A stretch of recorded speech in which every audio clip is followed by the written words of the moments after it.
The trees don't forget. They keep the footprints, the echoes, the screams.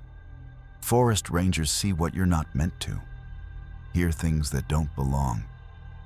And sometimes, they don't come back whole. These are the most disturbing true forest ranger horror stories. Each one carved into bark, buried beneath moss, and told in whispers for a reason. Listen close, but never look too long into the tree line. I was stationed at Timberline Ridge during the fall of 1998. The first night, I heard it. 3 long, deliberate whistles cutting through the black forest. No wind, no birds, just silence, broken by that sound. Always the same pattern, always after sundown. I remember standing on the porch of the ranger station, the air sharp with cold, watching the last sliver of sunlight bleed away behind the pines. I wasn't afraid, not then. I figured it was some hiker messing around, maybe signaling their group. But there were no other reports that week, no vehicles at the trailhead. And those woods weren't the kind you passed through by accident. They swallowed you. On the second night, I heard it again. Same tone, same rhythm. This time, closer. I stepped off the porch with my flashlight, scanned the trees. Nothing moved. But I had that feeling in my spine, the one you get when someone's standing behind you and you don't know why you're holding your breath. The third night, I didn't sleep. I sat in the main room with the lights off, thermos full of coffee, radio silent. At exactly 9:22, the whistle came. Not from the trees this time, but from behind the station, behind the wall. It was so close, it might as well have been inside with me. I grabbed my jacket and stepped outside. My boots crunched frost. The moon was high, cold and unblinking. I waited. I whispered, "Who's there?" Nothing. Then, from deeper in the woods, the same 3 whistles. Distant again, like it had moved or multiplied. I stood there for 10 minutes, maybe longer, scanning every tree trunk, every flicker of shadow. When I finally turned to go back in, I noticed something drawn in the frost on the station window. A symbol I didn't recognize.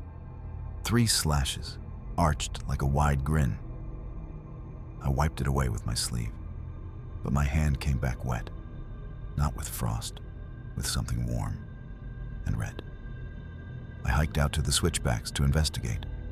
Found no signs of life, only fresh prints. Barefoot, human, and deep. They stopped at the edge of a drop, with no sign of return. That night, the whistling moved closer, ending just behind my cabin wall. The prints hadn't iced over. Whatever had made them had been out there recently. Bare feet pressed into frozen ground like they didn't feel the cold. I followed the tracks as far as I could, stopping where they simply vanished at the cliff edge. Nothing below but sharp rocks and frost-crusted ferns. No handholds, no blood. Just gone. I radioed base. Static. Then a burst of sound, like someone breathing too close to the mic, slow and heavy. Then 3 tones, not voices. Tones. Low, low, high. I didn't call again. I should have turned back then. But something in me, the part trained to finish what I start, made me keep going. I took the long loop trail, the one that runs parallel to the ridge line. My flashlight flickered twice, even with fresh batteries, but I kept walking. The woods were too quiet, not the natural kind of quiet. Something was listening. 2 miles in, I found an old fire ring that hadn't been used in years. But sitting on one of the stones was something new. A folded piece of canvas, covered in frost. I brushed it off. It was a ranger's patch. Same division, same year I joined. But the name stitched into it wasn't mine. I heard the whistle again, not distant anymore. It came from both sides of the trail, overlapping, one echoing, one real. I turned, and saw a light behind the trees. Just one. Faint, swinging like it was held by someone walking slow. I stepped off the trail to approach it. Every step I took, the light dimmed. By the time I reached the clearing, it was gone. But in the snow ahead of me, the prints were back. Still barefoot, still fresh, still walking. And this time, they were alongside mine. Same stride, same direction, like someone had been pacing me all along. Morning brought an offering, dangling from a tree above the trailhead, a deer's jawbone wrapped in moss, teeth clenched tight around a piece of my uniform patch. I hadn't even noticed it missing. Something was out there watching, waiting, and mocking. The jawbone was tied with sinew, not string, old school handmade. And the moss, it was fresh, damp, as if pulled up that morning. I stood staring at it while the wind stayed dead still. No branches swayed, no birds called. It felt like the forest itself was holding its breath. I took it down with gloves, bagged it for evidence. When I returned to the station, the front door was cracked open. I always locked it. Always. Inside, everything was exactly as I left it, except the map. The map of Timberline Ridge had been taken off the wall and pinned to the floor with 6 long nails, 1 in each corner, 2 in the center. A thin red thread stretched from the cabin out toward the old maintenance trail. At the end of the thread, someone had drawn a small circle. Inside that circle was a smear of something dark. Blood. I followed the thread in real life, all the way up the maintenance path where the radio tower used to be before it collapsed in the 70s. The trail had been grown over for years, but not that day. That day, it was cleared, branches broken, frost disturbed. Something had come through recently, something walking barefoot. At the base of the tower's rusted frame, I found the second offering. A raccoon, gutted and strung up by its front paws, hanging like a warning. Its stomach had been filled with stones and a torn scrap of something brown. Canvas, a name tag still attached. Wells, a ranger who vanished on this trail 6 years earlier. They never found his body. I didn't hear the whistle this time. I heard breathing, right behind me. Slow, deep, wrong. One stormy night, lightning split the sky and backlit a silhouette in the window, thin, tall, unmoving, just breathing. I grabbed my rifle. When I flung open the door, nothing, only pine needles and 3 long, slow whistles fading into the dark.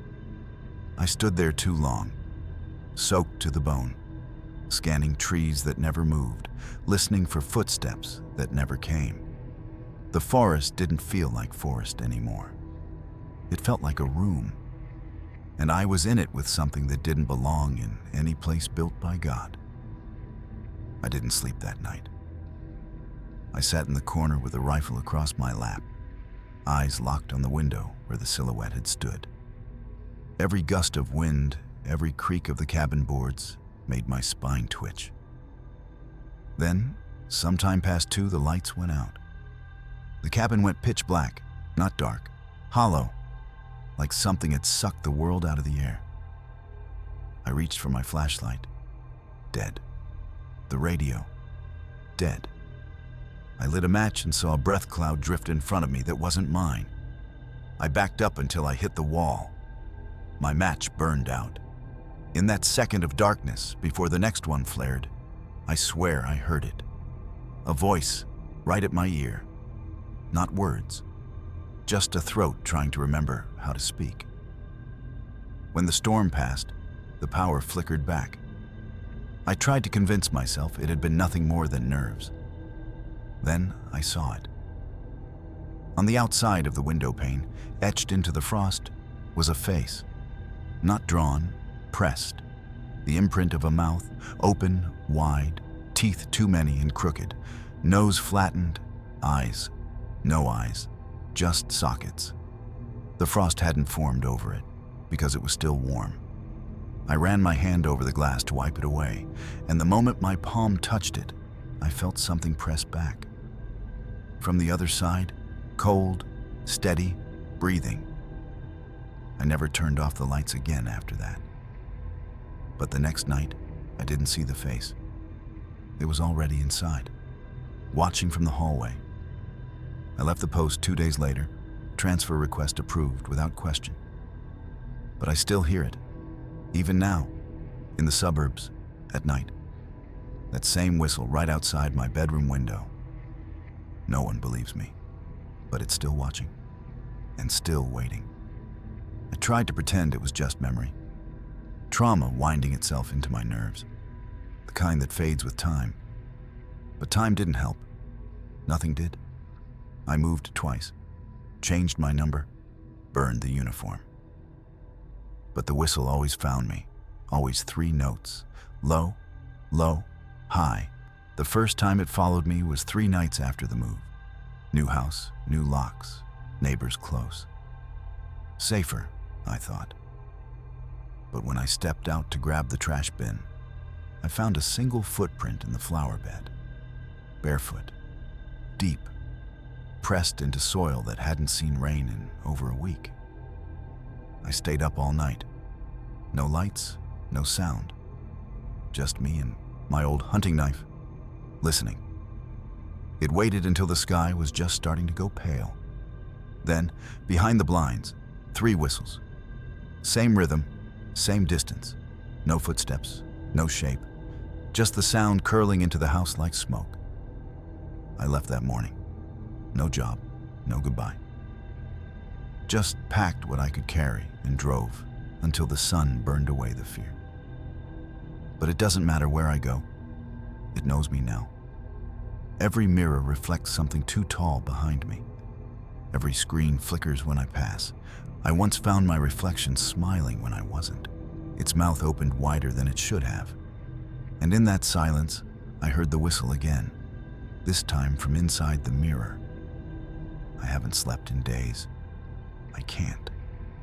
Because it stands outside every night now. Not in the woods, not behind the glass, but just beyond the door. It never knocks, it waits. And last night, for the first time, it didn't whistle. It spoke. My name, drawn out slow, and from the sound of it, it was already inside the house, breathing. My first week at Devil's Hollow, I took the fire tower post. No one wanted it. Locals whispered about things in the woods. First night, I climbed the stairs.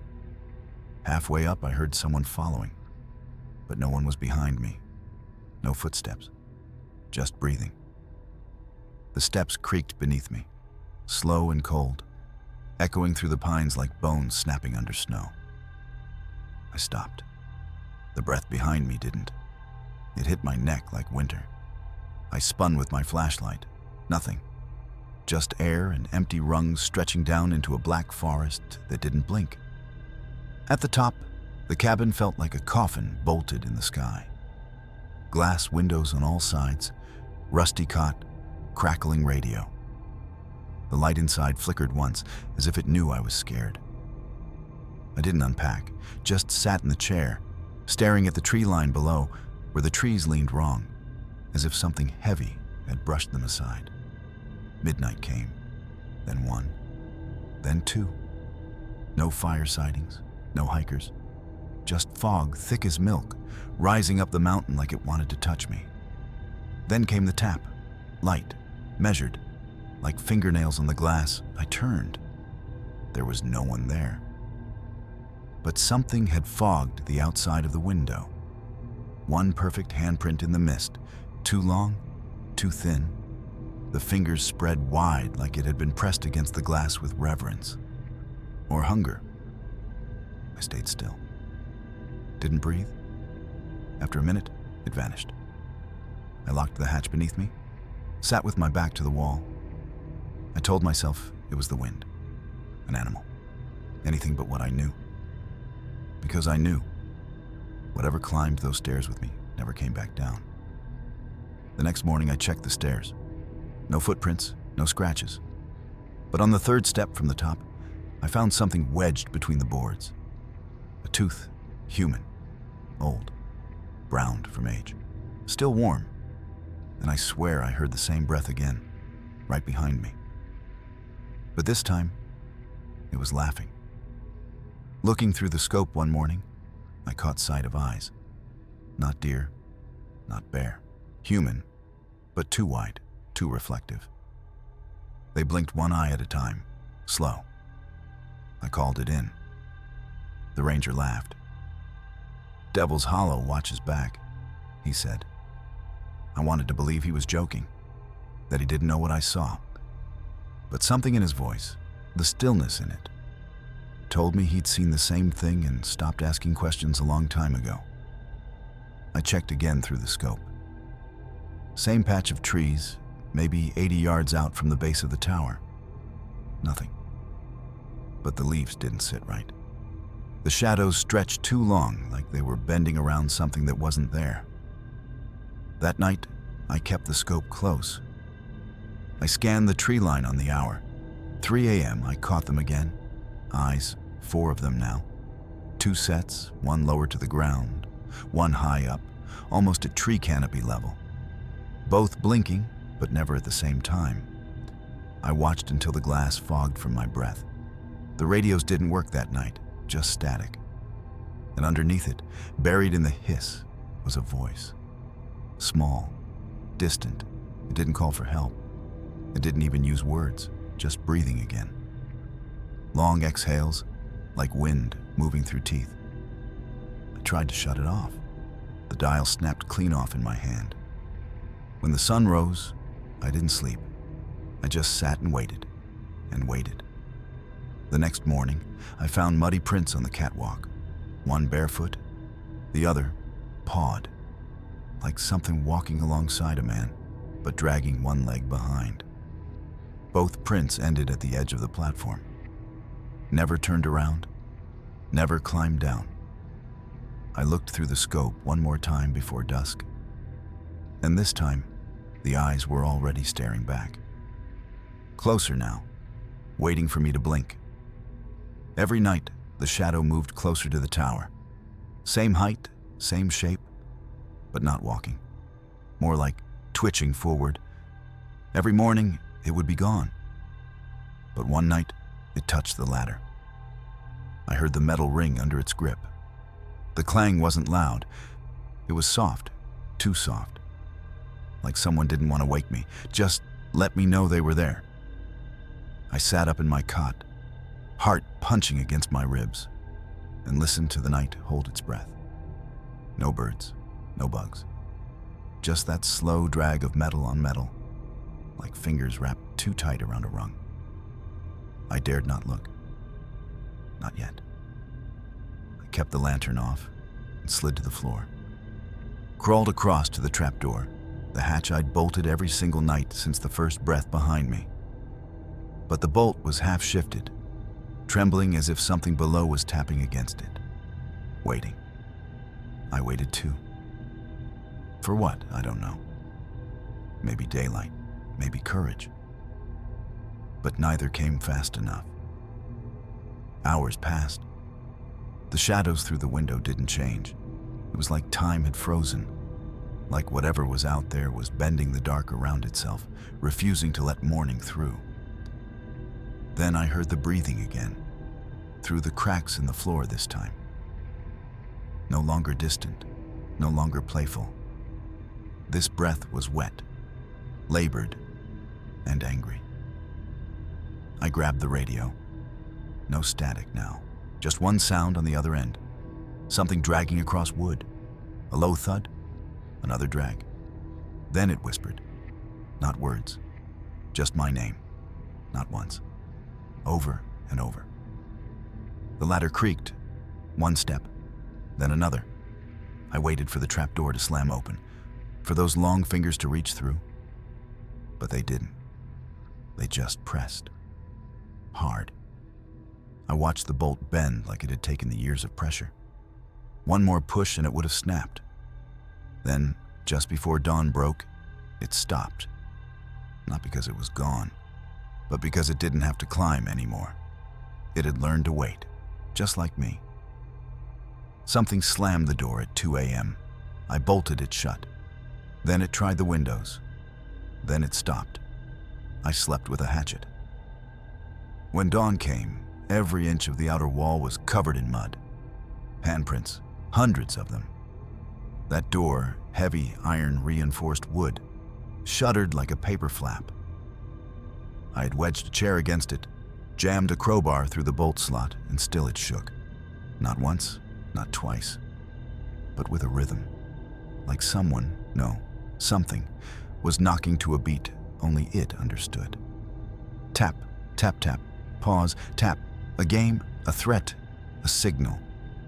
When the windows began to rattle, I thought they'd break. I watched my own breath fog the glass as something scraped gently across the outside. Fingernails? Twigs? Bones? Couldn't tell. Wouldn't look. The shadows behind the glass moved as if made of fog and meat. There, then not. But always breathing. I dozed at dawn, axe in hand, eyes open just enough to make sure the trapdoor stayed shut. I hadn't slept more than 10 minutes at a time for 3 nights straight. The tower groaned like it was morning. When full daylight finally reached the glass, I opened the hatch, slowly, carefully. What I saw turned my stomach. Mud, smeared thick like tar, not just on the steps, but over the whole outer shell of the cabin. Walls, windows, even the roof, as far as I could see. And in that mud, hundreds of handprints, small ones, large ones, some with too many fingers, some without thumbs, some with nails so long they'd etched lines into the wood. They weren't just handprints. They were pressing in different directions, some upright, some sideways, and one, just one, was pressed flat against the inside of the window. Inside. I never left that door unlocked again. But that didn't matter, because the next night, it didn't knock, it didn't scrape. It whispered from the corner of the room, already inside. Next day, I set fire to the tower, quit the service, moved states. The scars still haven't healed. But sometimes, when the wind comes from the east, I still smell smoke and hear the creak of a ladder I burned years ago. I didn't wait for orders. I didn't radio it in. I soaked the base in kerosene and dropped a match at dawn. Flames curled up the metal bones of the tower like they were climbing home. Smoke didn't rise. It fell, thick and black, folding inward like the fire was swallowing its own scream. I watched from the tree line, axe still in hand, legs shaking so hard I nearly collapsed. The structure groaned, beams popping like knuckles. But the thing never screamed. It never ran. It didn't resist. It just waited. Halfway up the blaze, I saw it. In the smoke, in the firelight. A face, or what had learned to wear one. All eyes, all teeth, all watching. It did not blink. When the tower fell, it didn't collapse like you'd expect. It crumpled slow, like something easing itself to the ground. Like it didn't want to die too quickly. As if even the fire couldn't kill what had nested there. I left Devil's Hollow that night. Never looked back. I mailed in my resignation from a payphone on the side of a highway, heart still hammering like it hadn't gotten the message I was safe. But I'm not, because sometimes I smell smoke in my bedroom. Faint, like wet pine and old ash. Sometimes I wake up to the sound of creaking wood outside my window, like a ladder, being climbed. I live in a 1-story house now. There's no ladder near me. There shouldn't be. But the sound keeps coming, higher every time. 4 campers vanished after a storm in Rainwood Forest. All experienced, all vanished within 72 hours. I led the search. What we found were 3 tents, unzipped, untouched, abandoned. Their shoes were still inside. They drilled the protocol into us during training. Missing persons? Grid search, perimeter sweep, radio every 15. Rain complicates things, but not like this. The ground was soft, sure, but no prints, no drag marks, no blood.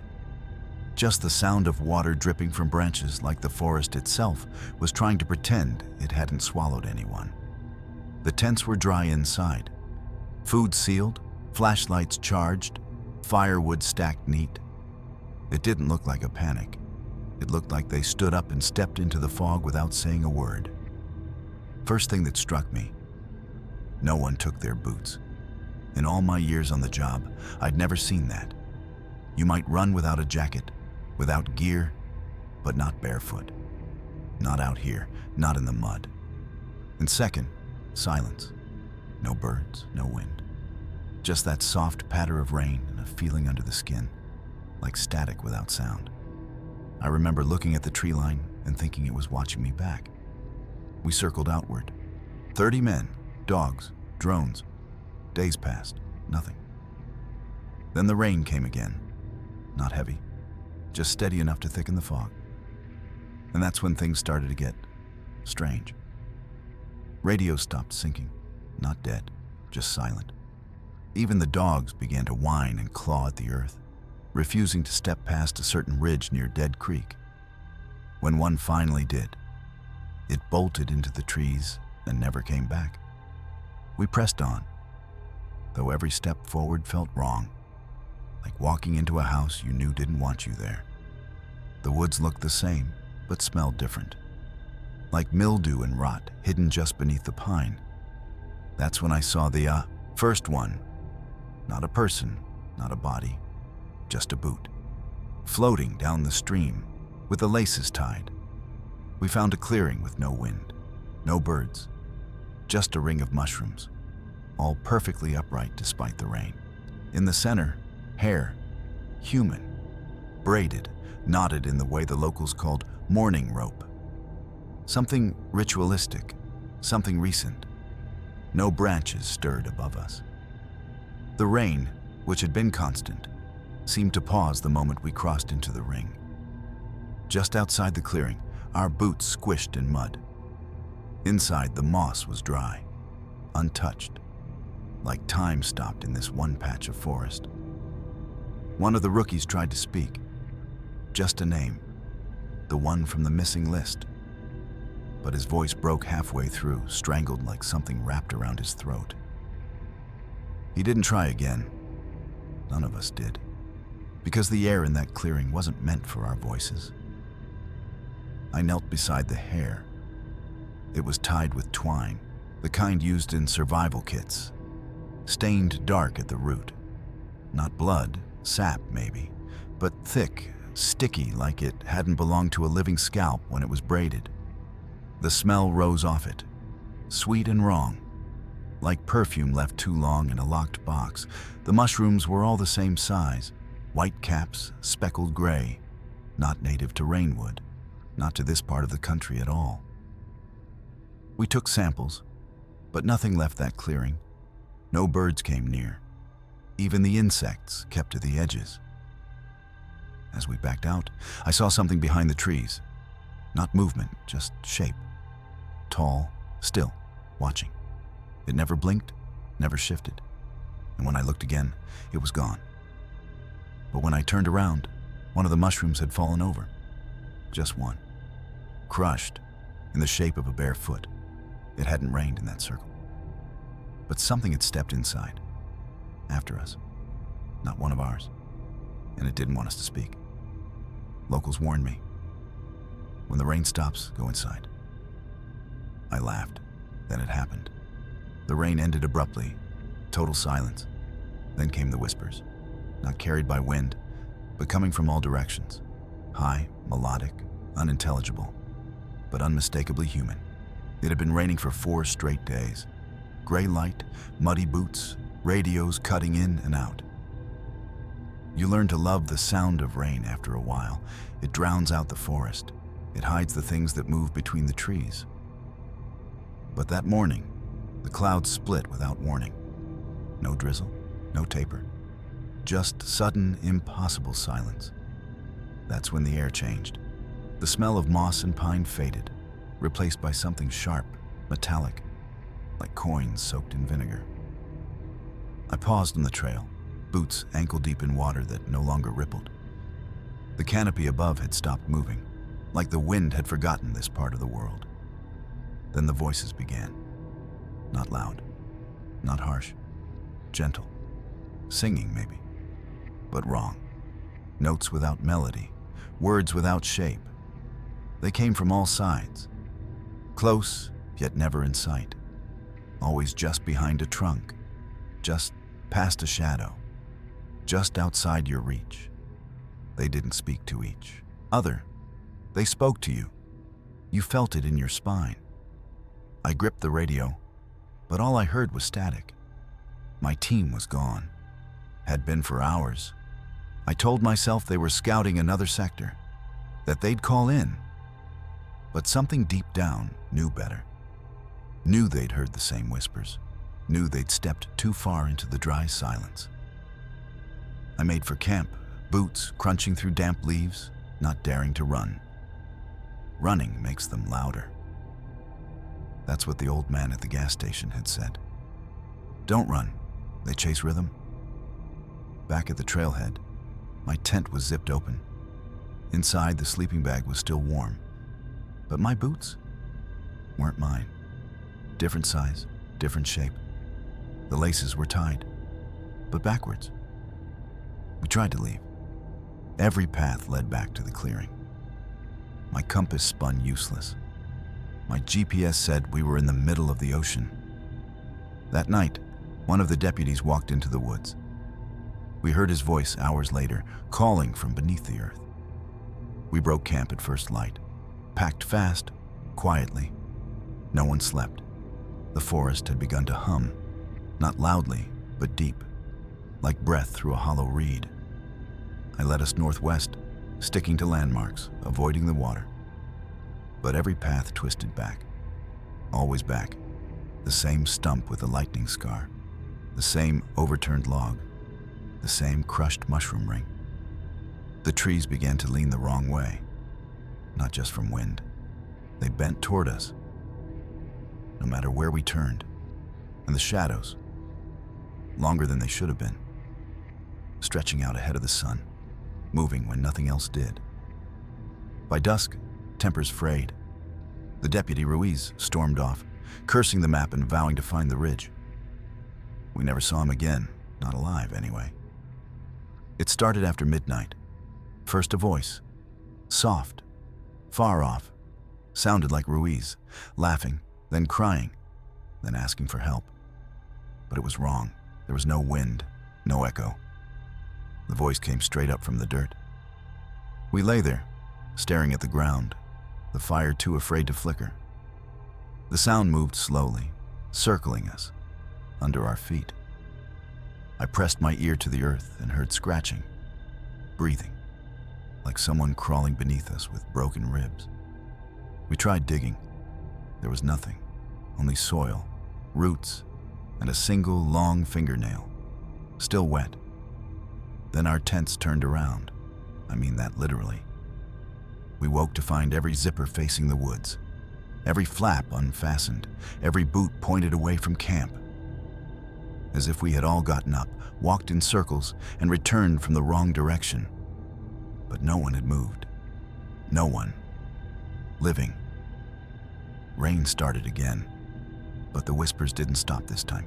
They just got closer. We finally found a path out, days later, gaunt, delirious. The official report said exposure and disorientation. But I know. Rainwood watches. Rainwood chooses. And when it wants, it speaks through rain. But when it's dry, it hunts. We stumbled out on a Tuesday. I only know that because someone later showed me the missing poster with the date, printed in bold across the top. 5 days gone. But to us, it felt like months. Our skin peeled from sun that never shone. Our mouths dry despite rain that never wet our lips. Time didn't work right in Rainwood. I blacked out just past the ranger gate. Woke in a hospital with salt in my mouth and mud packed under my nails so deep they bled. The other deputy didn't wake up. He was alive. Just not there. Eyes open, heart steady, but staring at the ceiling as if waiting for something to speak through it. They found his boots on backwards. The brass wrote it off. Heat stroke, panic. Some half-baked explanation they could sell to the press and sleep through at night. But I knew what I'd heard, what I'd seen, and more than that, what had seen me. For weeks, I couldn't step into my own yard without a flashlight in hand. Rain felt safe. I prayed for it, slept with a white noise machine just to simulate it. Because when the sky was clear, when the wind stopped, I could hear the trees again. Not moving, not creaking, listening. They say memory is unreliable under trauma. But the sound I remember most isn't the whispers, or the voice underground, or the scratching in the dirt. It's what I heard the moment we crossed the final tree line. A voice, soft, unmistakable, from behind me. It said my name, not shouted, not whispered, sung.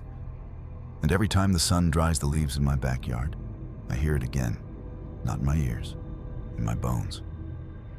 Every ranger station gets calls they ignore. Ours were about screams under Echo Bluff. They always came at night, always after midnight. We'd laugh it off, blame coyotes. But then I heard it for myself. It was late October when I pulled the night shift alone. A slow, quiet stretch. Cold had thinned the hikers. Even the usual drunk campers had packed it in for the season. I brewed coffee, leaned back in the cracked leather chair, and thumbed through a paperback. Then the radio clicked. Dead static. Then a voice. Then a scream. Not a human scream. Not exactly. It sounded like someone being pulled apart slowly. It didn't rise and fall like pain. It rose and stayed there, impossibly long, until I thought the radio might burst. Then it cut off. The only word I'd caught was my name. I didn't move, didn't breathe. The next minute, the phone rang. Line 2, the line we use for internal calls between cabins and towers, not for public use.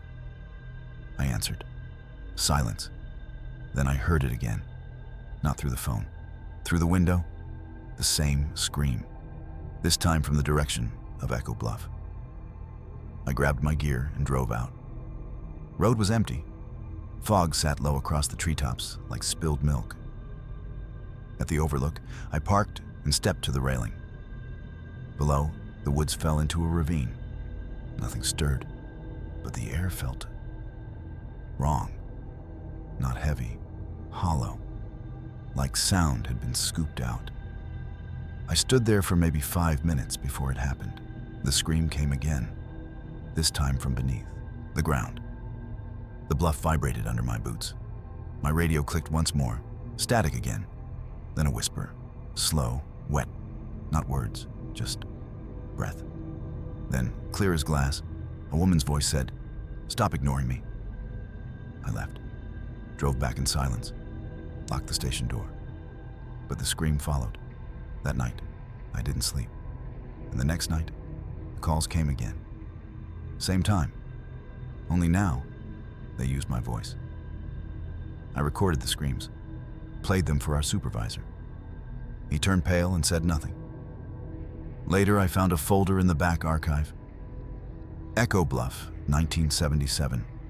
Unresolved fatalities. Dozens of reports. Same exact scream. Same place. All closed. The folder wasn't where it should have been. It was shoved behind a shelf, dusty, warped with water damage, tucked into a ripped envelope labeled in red ink. "Do not reopen." Inside were photos, brittle reports typed on yellowing paper, and cassette tapes, old, brittle things that smelled like mildew and rust. One tape was labeled simply, "Screamer, Original." I didn't want to play it. I did anyway. The hiss of old tape filled the room, followed by soft footsteps on gravel. Then it began. The scream. Exactly the same as the one I'd heard, but older. Crackling, warped by time, but unmistakable. It rose, held, twisted in on itself. Then the recording cut sharply. Another voice came through, shaky, breathless. "She's under us," the voice said. "She's not dead. She's not alone." The recording ended with a crash, like the tape deck had been thrown. I checked the timestamp, 1977, same date as my first report.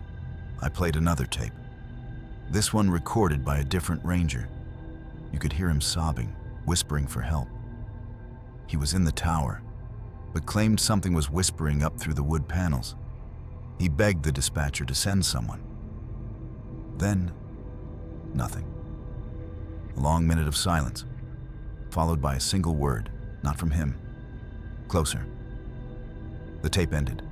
I searched for the ranger's name, found his photo on a missing person bulletin from that year. Never recovered, declared deceased, body never found. Back in the station that night, I sat by the window with my recorder ready. At midnight, the scream came again. But this time, layered beneath it, something new. A voice I recognized. It was mine, and it was begging to be let out. I went down the ravine. Just me and a flashlight. I found bones, hundreds. Some animals, some not. All clean, as if boiled. A narrow crack in the cliff face exhaled a hot breath, and the screaming started again. It wasn't distant this time. It was right there with me. I crouched near the crack, shining my light into it. The beam barely touched the curve of stone, swallowed by endless dark. But something shifted inside. The air pulsed, not wind, not pressure, but something that breathed. Something alive. Then came the scream again, louder, like it was crawling toward the entrance on raw lungs, backed up and nearly slipped on a rib cage. It was human, femur, clean break, still fresh enough to shine in the light. I radioed the tower. Static, I tried again. Static, then something worse. A sound like whispering teeth grinding in rhythm. A stuttering, wet rhythm. And then my own voice came through the radio. "Down here." I dropped it. Behind me, the crack widened. Not visibly. But the sound changed. The scream deepened. I swear I could feel it vibrating in my jaw, like it was screaming inside my own mouth. I threw a glow stick into the crack. It fell for 6 seconds, then landed with a splash. And then something laughed. Not a big laugh, not a human laugh. Just a short, broken hiccup of joy, like something trying to remember how to sound like us. I ran, climbed out of the ravine half blind with panic, every bone screaming to leave. But I knew it saw me. I knew it learned me. My face, my voice, my fear. Back at the station, my flashlight was flickering. My boots were caked in red mud, and the scream came again. But this time, it was laughing halfway through. It dragged itself halfway out of the crack, crawling, long arms, no legs, skin like burned paper, no face, just a circular mouth. It screamed without breath, and it sounded like every voice in the world in pain. I couldn't move. My flashlight shook in my hand. That mouth, ringed with twitching muscle, stretching wider than any human skull, opened and pulled in the sound around it. Not just air, sound. My breath, the snap of twigs beneath my boots, even the blood thudding in my ears, all drawn inward like the world was being silenced. I blinked and it was gone. But the ground where it had been shimmered, warped like heat rising off asphalt. Something had changed. The crack was wider. The scream still echoed, now from inside my own head. Every few seconds, it would hiccup in reverse, playing backward, as if rewinding time or memory. Back at the station, I played one of the old tapes, the scream we recorded nights ago. Only this time, it ended differently. In the last 5 seconds, the voice changed. It said my name, not in a whisper, not distorted, perfectly, calmly. It knew me. I shut off the tape, and every window in the cabin rattled at once. The glass warped inward like something had pressed its whole body against the outside, silently begging to be let in. I turned off the lights. The scream came again, muffled this time, like through thick water. I crawled under the desk, shaking, listening. And then I saw the mouth again. Not in the window, not outside. Under the desk, pressed to the floorboards. Wide, circular, impossibly flat. Skin fused to the wood, like it had grown through the grain. It didn't breathe. It didn't move. Until I screamed. Then it opened wider and screamed back. I ran until my lungs gave out. Didn't stop to pack. Didn't call it in. Just drove, half blind, through trees that looked like they were leaning in to listen. Crossed state lines before the sun rose, blood still ringing in my ears. I left my badge in the woods. I left my name in the file cabinet at the ranger station. Let someone else answer the next call. But distance means nothing. Because even now, when the world is quiet, when I lie in a motel bed under a fake name, I still hear it. That scream, not through walls, not through air. Inside, like a splinter in the skull that never works its way out. It hums behind conversations, behind silence, behind music. Sometimes it pulses with the beat of my heart. I've met others, one at a bus stop, another in a trucker diner in southern Utah. They don't talk much, but they flinch when the lights flicker. They stare a second too long at cracks in rock walls or sewer grates or the seams between floor tiles. One of them, an old guy missing half a hand, told me the name shouldn't be said out loud. Said it hears. Said it listens when people remember it too clearly. He didn't finish his coffee, just left. Didn't even pay. I dream now in screams. I never used to. And in the dream, I'm not running. I'm crawling. My mouth is gone. My hands are too long. I feel the urge to climb, to scrape, to reach upward through the dark. Echo Bluff is still there. The crack in the rock never closed.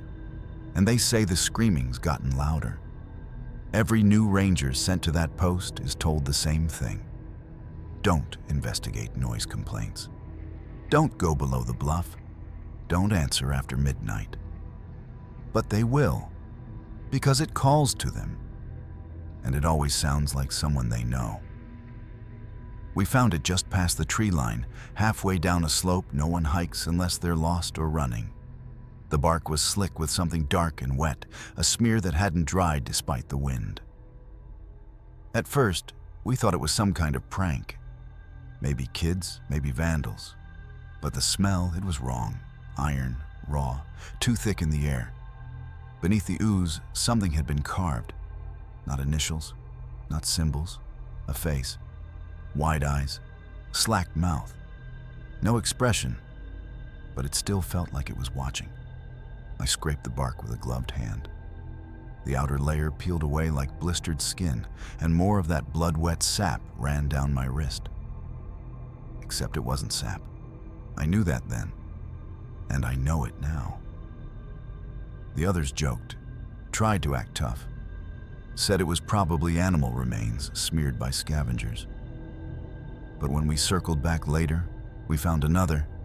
Same face, same height, same sticky wetness trickling down the grain like the tree was weeping. Ravens circled overhead.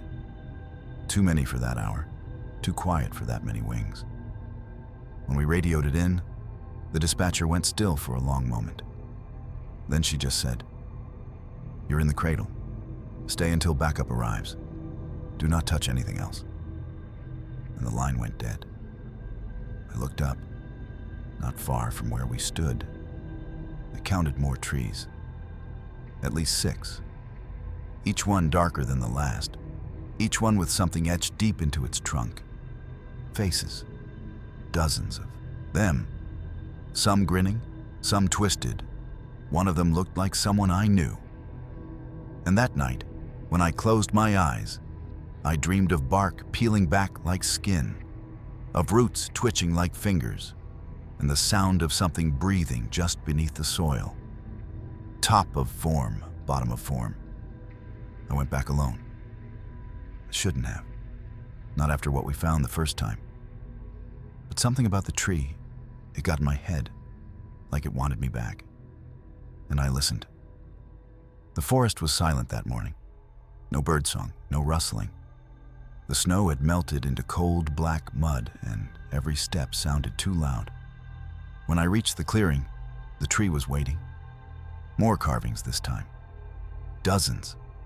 Figures stretched along the trunk, writhing in frozen torment. Arms raised, mouths open. It wasn't art. It was memory fossilized in wood. And then I saw what hung from the low branches. Bits of torn fabric, faded from weather, but still damp. A child's mitten, stitched with little stars, a strip of red flannel, and then skin. Strips of it, curled and brittle, pinned in place by long thorns. Some had hair, others were so thin you could see light pass through, like parchment, like it had been prepared. One piece had a tattoo, a name I recognized from a missing persons report. I reached up, hands shaking, and the branch twitched before I touched it. Not from wind. There wasn't any. It moved, like it felt me. That's when I noticed the tree wasn't alone. The others, those darker trunks we thought were dead, had grown closer. Inches now from where I stood, and all of them had something hanging. Flesh, ribbons of it, clothes, teeth. Above me, a raven landed and croaked once. Then it went still, like it was listening.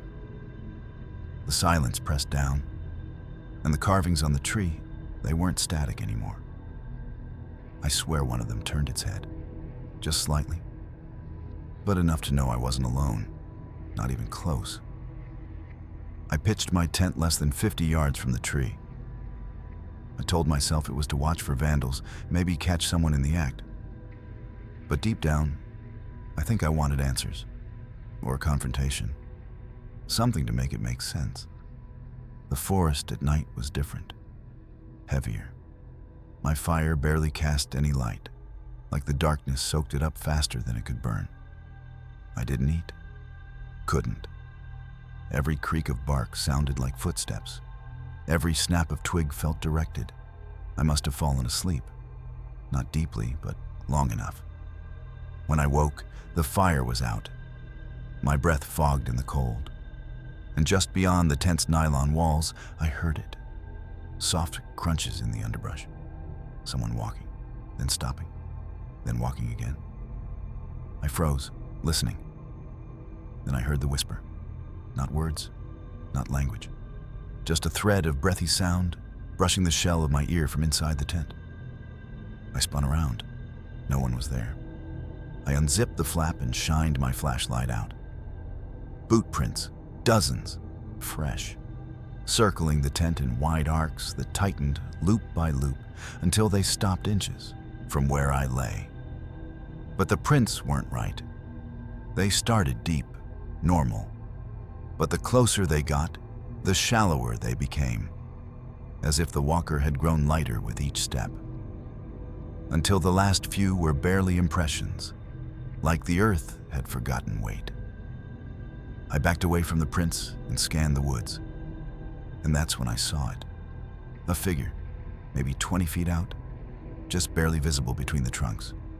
Not moving, watching. I blinked. Gone. I didn't sleep again. Not really. And when dawn came, the prints were gone. Even mine. But I felt it still watching. Closer now. Waiting for something. Something I hadn't given yet. We combed the ridge for hours before we found it. The tree stood nearly 40 yards downslope from where I had tagged it. My marker flag was still fluttering, but stuck in the ground, alone, without a tree near it.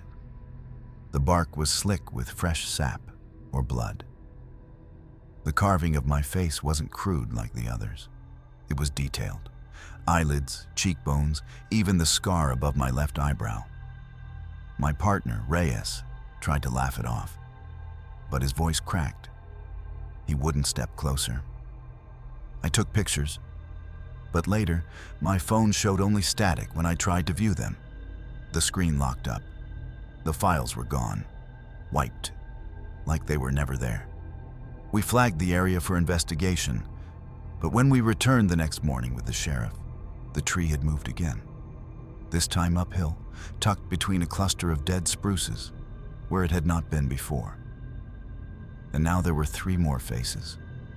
One was Reyes, one was the sheriff, and the third was a child I didn't recognize, mouth open in a frozen scream. No one said a word. The sheriff made a call, but within minutes of hanging up, he turned pale and left without another word. Reyes quit the service 2 days later. I kept trying to leave too, but every route out curved back toward Raven's Cradle. My tires blew twice. My tank drained faster than it should. I spent the night in my truck, and sometime after midnight, I woke to the sound of bark peeling behind me. Slow, wet, and deliberate. The rear window fogged. A finger traced my face into the glass from the outside. I never heard footsteps, just breath. I brought a bigger axe, steel-forged, double-edged, sharp enough to shave bark clean in one stroke. I raised it high and brought it down with everything I had. It didn't leave a mark, not a splinter, not a crack, just a dull thud, like I'd struck something that wasn't wood at all. On the second swing, the handle snapped in half and the blade skittered off into the underbrush. I screamed, poured fuel, soaked the roots. My hands shook as I struck the match. Nothing. No flame, not even smoke. The fuel hissed and sizzled, but the fire died in its throat, like the tree exhaled and killed it. I left. I ran. I didn't pack. I didn't sleep. But the dreams still came. Every night, the same. I'm lying on forest soil, unable to move. Cold roots snake around my legs, then my arms, then into my mouth.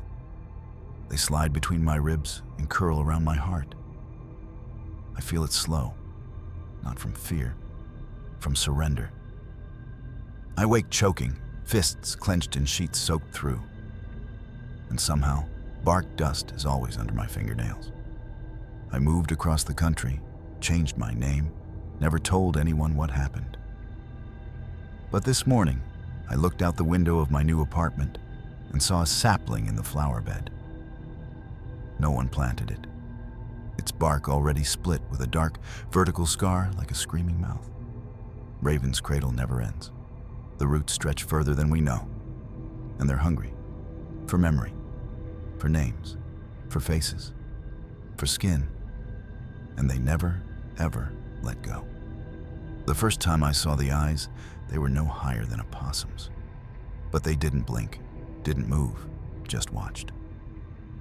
I was parked at the trailhead after dusk, logging notes. When my headlights hit the tree line, the reflection caught. 2 pale orbs, low and wide apart. Not an animal, not a deer. Too far apart, too steady. Then they were gone. I told myself it was nothing. Just night tricks. A fox, maybe. But the next day, a kid came into the station crying. Said something had followed him and his dog through the woods. Crawling, naked, pale, fast. Did it stand up? I asked, already knowing. He shook his head. They never stand. Locals called them ground folk. Said they only came out after heavy fog. Always crawling, always watching. My partner laughed it off, said he'd heard it 1,000 times. Said kids like scary stories. But that night, the dogs wouldn't stop barking. 3 separate calls, same direction, same hour. So we went to check the old Stovall property. Half-collapsed barn, no lights for miles. The crawl space beneath the farmhouse looked wrong. Too wide, too deep. The soil under it was disturbed. My partner knelt down to look. Then he froze. "What is it?" I whispered. He didn't answer. Instead, he slowly backed away, then turned and walked to the truck without a word. I followed, but before we left, I glanced back. Just once. Beneath the porch, in the darkness, something moved.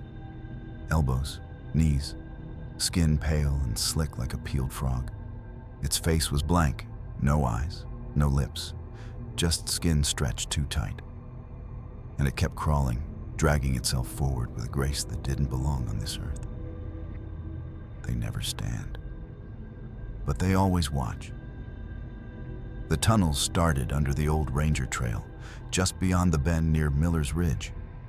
A collapsed burrow had exposed the entrance after a storm, and a jogger reported a stench so strong it made him vomit. We assumed it was a dead animal. We were wrong. When we crawled in with masks and headlamps, the first thing we noticed was the shape. Not random, not animal-made. The walls were scored with long, deliberate scrapes, finger width, deep, as if someone or something had clawed its way through the clay by hand.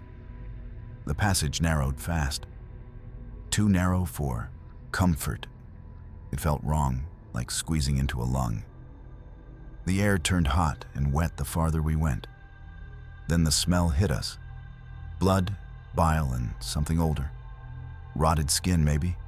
A scent that clung to your teeth. We found the first bones in a shallow niche. Deer skulls stacked carefully, then dogs. A collar still clung to one, chewed in half. Farther in, we saw others. Smaller, shorter, human maybe. The marrow had been scraped clean, not cracked like by animals, but gouged, twisted, worked by something that knew where to find the softness inside. Then we found the fingernails. Wedged into the dirt walls, like claw marks, were splinters of yellowed nail, some small, some long. Not just one creature, dozens maybe, all crawling, all carving. My partner whispered something, but I don't think he realized he said it aloud. They live down here. We didn't finish the crawl. Something moved deeper in, a dragging sound. Soft at first, then faster, closer. It didn't make noise like a beast, no snarling or growling, just breath. Quick and raspy, eager. We backed out fast, didn't speak until daylight. Back at the surface, I noticed something else. The entrance had been covered again, carefully packed, as if whatever was down there didn't want to be found, not yet. The noise started just after 2 in the morning. Sharp, quick scrapes across the roof, like claws on tin. Not raccoon, not owl. Too fast, too deliberate. I froze, waiting for it to stop. It didn't. I flicked the exterior cam on. The night vision flickered, then locked onto something moving. Pale, human-shaped, but wrong. It moved on all fours, knees bent the wrong way, elbows out, back arched so far it looked broken. And the mouth. God, the mouth. It hung wide open as it crawled, lips peeled back to the gums, teeth gleaming like wet glass. It looked like it was screaming. But the speakers gave nothing. Not static, not distortion, just silence. Then it froze. Right above the station window, it turned its head, backwards, until the face aligned with the camera. Not looked. Aligned, like it knew exactly where the lens was. Then it started to crawl down the wall. Not climb, crawl. As if gravity didn't matter. I turned the exterior lights on. Instantly, the feed went blank. I waited 30 minutes before I stepped outside, rifle in hand. Nothing was there. But on the far corner of the roof, I found tracks. Human prints. But wrong. The hands had too many joints. And the feet? flat, wide, like someone had stomped them flat to silence their steps. I checked the footage again, rewound it frame by frame. There were more than one, 3 shapes, all crawling differently, as if they'd never walked upright, as if upright was never meant for them. The next morning, the roof shingles near my bedroom vent had been pulled back, carefully. No wind damage, no animal tearing, just peeled, lifted like someone watching, listening. They never entered, but I knew they could have.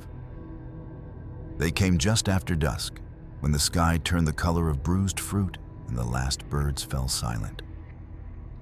I was parked off trail, sleeping in the back of the Ranger truck, too tired to drive home. The silence woke me first.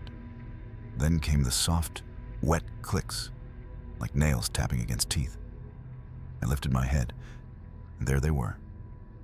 5 of them, moving in a slow, slinking circle around the truck. Not running, not hiding, just watching. Their limbs jerked in unnatural rhythm, bent wrong, too long. And they clicked, one by one, like they were taking turns counting down to something. One of them came close, closer than the others. Her hair was long, her jaw too wide. But her eyes were still the same. I'd seen her picture pinned to the corkboard inside the station, missing since last fall. A teenager, bright smile, worn backpack. She crouched by the window, tilted her head, and mouthed something. I couldn't hear it, but I felt it. Felt it inside my chest like a pressure behind my sternum. Tried to call out, tried to say her name. Nothing came, not even a whisper. I opened my mouth again, forced a scream. Silence. No breath. No sound. Nothing. I slammed my hand against the dashboard, hit the horn. No noise.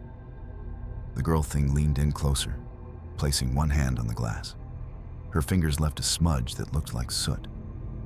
Her mouth opened again, and this time I understood. She was mouthing my name. They left at dawn. I drove back without headlights, trembling, still mute. When the medic checked me out, he said my vocal cords were perfectly intact, said it was probably shock. But I know better. They didn't just take my voice. They took something deeper. I left that night with the engine screaming beneath me and my throat still silent. I didn't stop until I hit the highway, but the trees never seemed to end. I thought once I was out, I'd be safe. I thought distance mattered. It doesn't. The dream started the next night. I was in the woods, naked and cold, crawling through wet leaves and broken branches, my spine bent in ways it shouldn't. My palms scraped raw.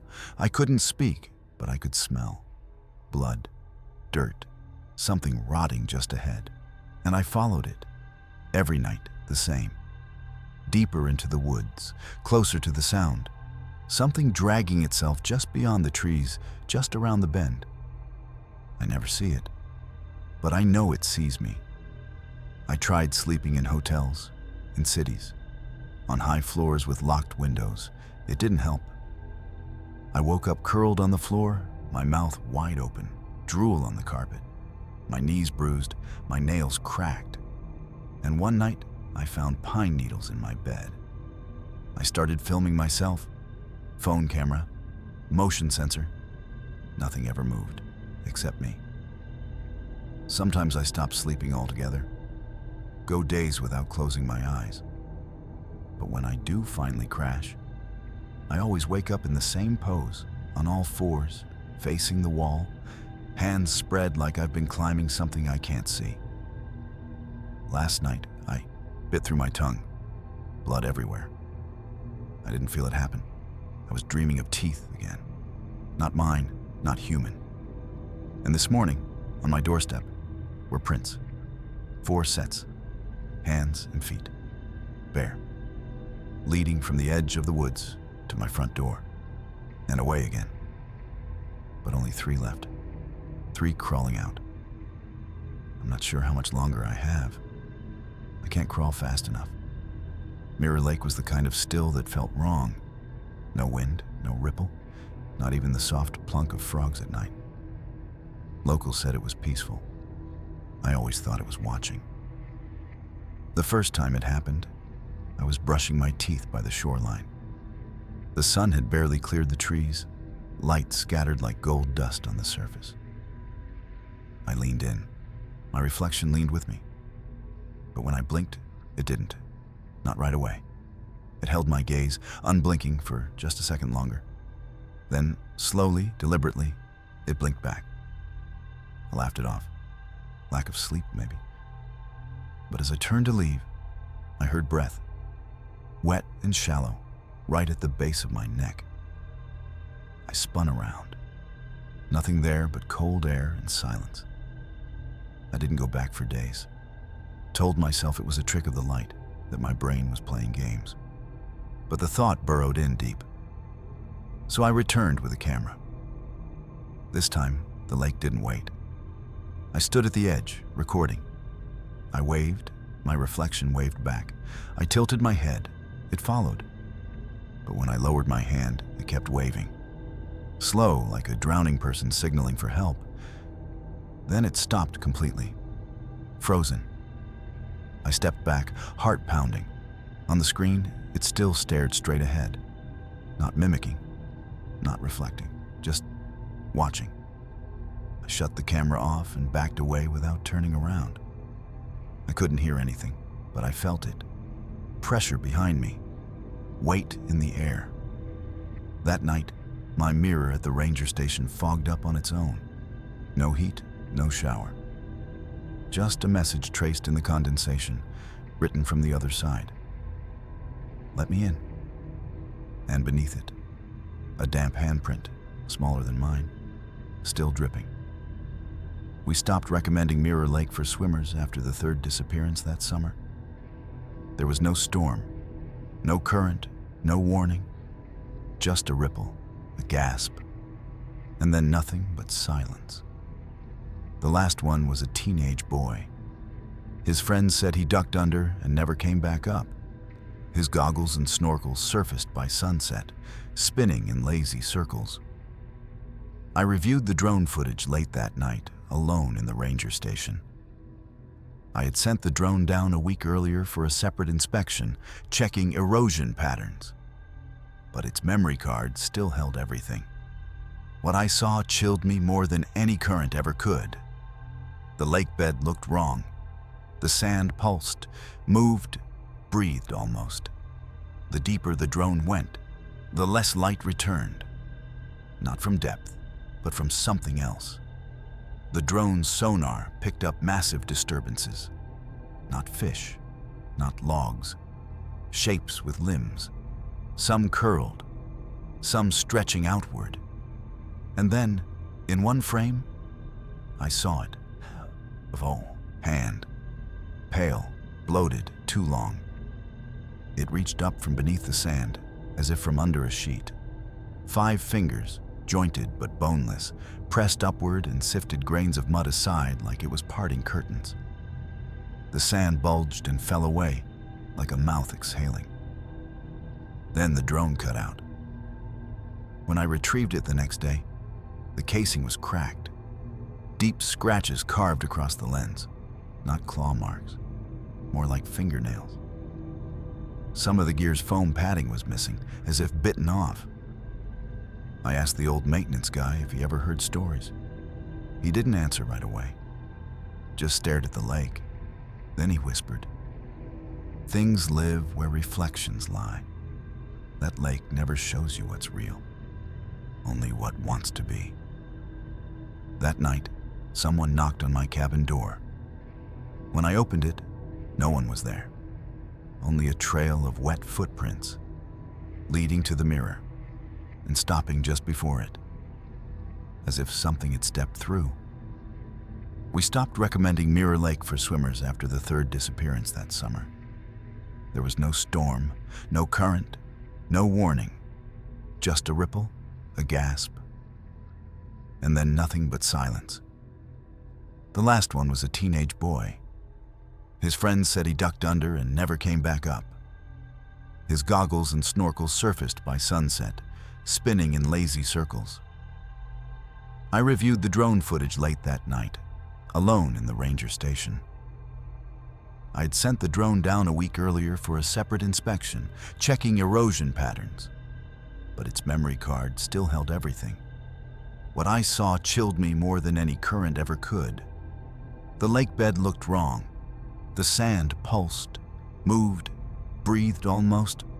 The deeper the drone went, the less light returned. Not from depth, but from something else. The drone's sonar picked up massive disturbances. Not fish, not logs, shapes with limbs. Some curled, some stretching outward. And then, in one frame I saw it. A hand. Pale, bloated, too long. It reached up from beneath the sand as if from under a sheet. 5 fingers, jointed but boneless, pressed upward and sifted grains of mud aside like it was parting curtains. The sand bulged and fell away, like a mouth exhaling. Then the drone cut out. When I retrieved it the next day, the casing was cracked. Deep scratches carved across the lens. Not claw marks, more like fingernails. Some of the gear's foam padding was missing, as if bitten off. I asked the old maintenance guy if he ever heard stories. He didn't answer right away, just stared at the lake. Then he whispered, "Things live where reflections lie. That lake never shows you what's real, only what wants to be." That night, someone knocked on my cabin door. When I opened it, no one was there. Only a trail of wet footprints, leading to the mirror, and stopping just before it, as if something had stepped through. I started waking with wet footprints by my bed, just mine, leading to the door, then stopping. My sheets reeked of algae. My skin itched where the cold had clung. But the worst was the water. I'd sit up gasping, lungs burning, coughing up foul lake water that shouldn't be there. That couldn't be. One night, I set up a camera, just to prove to myself it was all in my head. I took sleeping pills, lay still. Hours passed. Then the playback showed me rising, eyes open, blank as glass. I walked barefoot to the hallway mirror, stared into it, smiled. I mouthed something, too slow to catch. Then I collapsed. Face blue, lips puffed, choking on nothing. The doctors called it dry drowning. Said it could happen hours after exposure. But I had not been in the lake for nearly a week. They drained a pint of water from my lungs. It was cold, heavy, and filled with sand. The pathologist told me something I'll never forget. He said, "It's like your lungs forgot you ever stopped swimming." Back at Mirror Lake, the water's been calm. Too calm. Rangers avoid it now. Even the fish seem to stay away from the edges. But I hear the lake at night, slapping gently at the shore like it's breathing slow, like it's waiting. And when I pass a puddle or a sink or a dark mirror, I see that same reflection. The one that blinked wrong, the one that smiled too wide. And I swear, every time it looks clearer, closer, wetter. The footage played on a loop, grainy but clear. I sat in my chair, eyes wide, hands frozen over the rewind button. On screen, I watched myself step into the lake. No hesitation, just slow, mechanical steps into the black water, disappearing without a ripple. But I was still here. I hadn't moved. I hadn't left. Except, they found my uniform yesterday. Boots, shirt, even my name tag. Folded perfectly beside Mirror Lake. Like I had undressed with care, like I meant not to come back. I checked my body. Everything was where it should be, or seemed to be. But my reflection didn't move right anymore. I turned my head. It lagged. I blinked. It didn't. It just stared back, lips twitching at the corners like it knew something I didn't, something it was waiting to tell me. I haven't slept in 2 nights. Every time I close my eyes, I feel water lapping at my ribs. I wake choking, not gasping. Choking. Cold fingers brushing inside my throat. The desk smells like lake mud now. Damp, rotting. Like the bottom of something old that doesn't want to be forgotten. I told the others. They checked the footage. The same loop played. Me walking into the water. But they looked at me like I was a ghost. One even asked when I got back. Said he hadn't seen me for days, said he helped fish a body out last week. I laughed, but it sounded wrong. Thin, like something trying to remember how. And when I looked again at the footage, the figure stopped walking. It turned, it looked into the lens, and it smiled. With my face, but not my eyes. Never my eyes. The first time I heard it, I was closing up the trailhead gate. Just a single toll, low, distant, and too clean to be wind or animal. I froze, listening. Then it rang again. A slow, deliberate chime coming from deep within the thicket behind the ridge. There's nothing back there. No buildings, no cabins, not even a trail. The place has been off limits since the forest fire in 1996. But the bell rang anyway. Same time, every dusk, just before full dark. I told myself it was nothing. Some echo off the valley walls, maybe metal left behind by campers. But the sound was too pure, too sad. It carried through the air like a voice trying to find someone it lost. 3 days in a row, I heard it. Always the same, and on the 4th, I followed it. The trees thickened fast. Pines gave way to crooked oaks that creaked even when the wind died. The ground softened beneath my boots, and the shadows came quicker than they should have. But the bell kept ringing. Slower now, closer. Then silence. No more tolling, no wind, no birds. I turned around, and the path I came from was gone. Not overgrown, gone. Like I had never walked it. The brush was undisturbed, dense, ancient. My footprints were missing. And then, from just behind the nearest tree, a single toll. Not like before. This one was right beside me. Too loud. It rang inside my teeth like the sound was coming from my own skull. I ran. Branches clawed at my arms. Something snagged my jacket. I didn't stop. Not until I burst out near the ranger post with blood on my sleeves and no memory of the way back. The bell hasn't stopped ringing since. Only now, it tolls my name. I found it the next morning. I told myself I wasn't going back, but my feet didn't listen. The thicket was just as dense, but now I knew how to slip through, like the woods had quietly shifted to let me in. And at the center, where the trees leaned inward like watchers, I saw it. A hole, perfectly round, the rim lined with smooth black stone, as if someone had carved it with a machine. No dirt around the edges, no moss, just emptiness yawning wide in the forest floor. The bell chimed again while I stood at its edge, louder now, and clearer.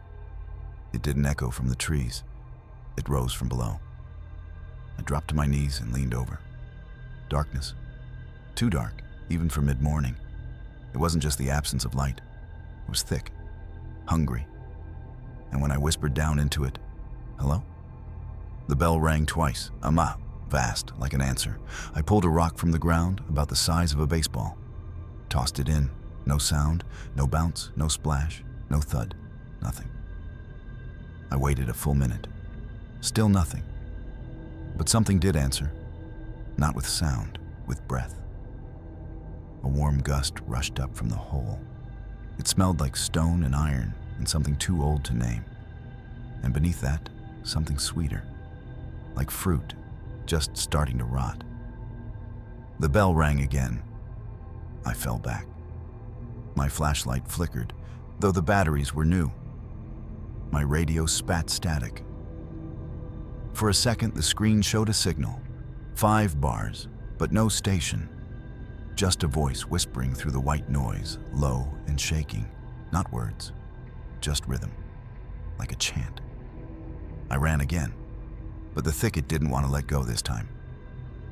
I left my flashlight behind, and my voice hasn't echoed right since. The bell rang just after dusk. One slow toll, then silence. I held my breath, waiting. And then I heard them. Faint at first, like wind through reeds, but growing clearer with each passing second. Voices, high, melodic, off-key. Children. They were singing. A lullaby, maybe, but not in any language I recognized. The syllables rolled like wet stones.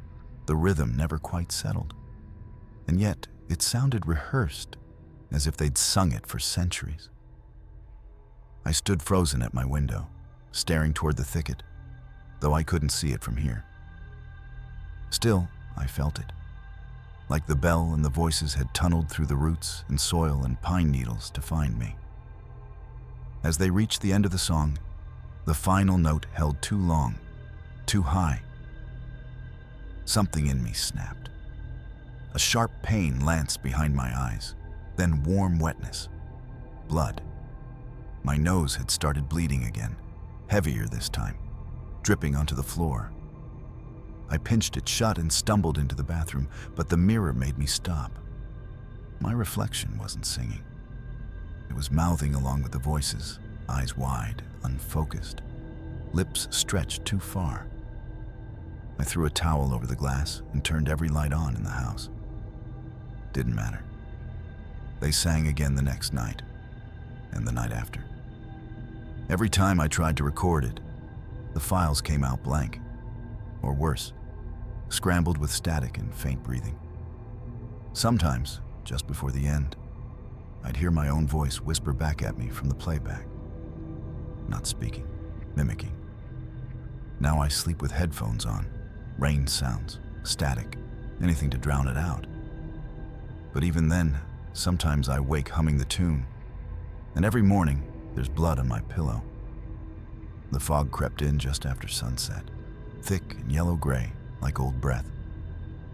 It poured low across the earth, pooling at the roots of trees, swallowing the thicket whole. I should have turned back. But the bell tolled once, soft, heavy, promising. And I couldn't help myself. I walked the edge, flashlight in hand, though it barely pierced the mist. The silence was unnatural. No birds, no wind. Just the quiet pressure of the fog pressing in around my ears. Then, just ahead, movement. Not a full shape, just hands. At first, I thought they were shadows, branches swaying maybe. But then they reached out again. Thin fingers, too long, blackened like they'd been burned or buried too long. Some were missing nails. Some had too many joints. They didn't grab, just waved through the air, slow and searching. And then came the singing. It didn't start. It returned. Like it had always been there, beneath the silence, waiting for my ears to catch up. The same tune from before. Soft, wordless, like children humming through water. My breath caught. My body froze. I didn't want to move, didn't want to breathe. Something about the song made every part of me want to kneel, to submit, to disappear. One hand brushed my leg. It was cold. I ran, straight into thicker fog. The trail was gone. My bearings were gone. The bell rang again, closer now. I turned in circles, and the hands were everywhere, reaching, begging, beckoning. When I finally broke through the tree line, I was sobbing. But worse than what I saw was what I brought with me. Because the fog didn't stay behind. It's at my house now, pooled outside my bedroom window, and the singing hasn't stopped. I tried to warn them. Put up signs, fenced the path, reported unstable ground, sinkholes, even claimed toxic gas, anything to keep them away. But still, hikers come, campers wander too close, and every summer, at least one doesn't come back. The bell rings louder now, not just at dusk, sometimes at dawn, sometimes at 3 in the morning. It wakes me like a scream inside my own skull. And I know what it wants. I know what it remembers. Because I remember too. I remember the night I followed the sound into the thicket, flashlight flickering like it didn't want to see. I remember the hole, the black ring of it, smooth and impossibly round. The children's voices rising up, the pressure in my ears, the falling. Only, I never hit bottom. I woke in my own bed, cold, dirty, scratched, with mud in my hair and gravel in my mouth. I told myself it was a nightmare, that I imagined it. But the cuts were real, and the soil in my lungs was real. And the bell hasn't stopped since. There are times I wake up standing, out by the woods, barefoot, with no memory of getting there. And once I looked down and saw my own hands trembling, dirt packed beneath every fingernail, my palms sore, like I'd been digging. But I haven't dug anything. Have I? Last night I found something in the laundry, rolled in my pant cuff. A tiny tooth. Still warm, still wet. And when I dropped it, I swear I heard it whisper a name I haven't spoken since childhood. I think I left something of myself down there. I think part of me never came back. Or maybe I'm the part that wasn't supposed to return. And sometimes, just before I fall asleep, I swear I can feel the earth close in around me. Tight, cold, like a coffin made of song. I thought I knew every trail on Broken Jaw Ridge. I'd hiked it for years, logged it, even guided rescue teams through its switchbacks and ravines. But that morning, a path veered right just past the old pine marker. Freshly cleared, with stones neatly laid and branches trimmed like someone had prepared it for guests. It wasn't on my map, and that map had everything. Still, curiosity gnawed. I followed. 10 minutes in, my radio crackled, then hissed to silence. I tried to call in, but only static answered. I figured it was elevation or bad reception. Happens out here sometimes. But the silence that followed wasn't natural. No birds, no wind, not even the hum of insects. Just me, the crunch of my boots, and the sense that I wasn't walking up the mountain anymore. The slope said otherwise, but my legs felt no strain. My breath didn't shorten, no pressure in my ears. It was like gravity had stopped caring. I passed a tree stump, then another, then another. Identical. Same rot pattern, same fungus blooming on the bark. I marked the spot with a rock. 20 minutes later, I passed it again. Same stump, same mark. The ridge never looped. There were no circles on this slope. But something was folding space around me, and I'd stepped straight into its seam. Then the trail changed. Not overgrown, just wrong. The dirt lost its scent. My boots made no sound when they touched it. I looked behind me, and the trail was gone. No prints, no path, no evidence I'd ever taken a step. That's when I realized the sun hadn't moved since I entered. And the markers? They were pointing both ways, as if no direction mattered, as if up or down were illusions now. And I wasn't climbing anymore. I was being carried. At first, I thought it was another hiker, lost like me, maybe following my trail markers, maybe just hoping for a way down. But every time I turned, he was there, just beyond the bend I'd left behind. Black coat, long and stiff, hat too wide, too clean. He never moved, never waved, just stood in the exact same place. And no matter how far I climbed, he was never closer, never farther, always just there. I tried shouting. The sound never reached him. It barely left my throat, like the trees swallowed it, like the very air refused to carry sound backward. I even tried stopping, waiting. Hours passed, or minutes. It's hard to tell when the sun doesn't shift. But he never approached. He only appeared when I turned away. When I looked forward, climbed a little higher, then dared to glance back again, there he was, motionless, framed by the bend. I started to wonder if he was even real.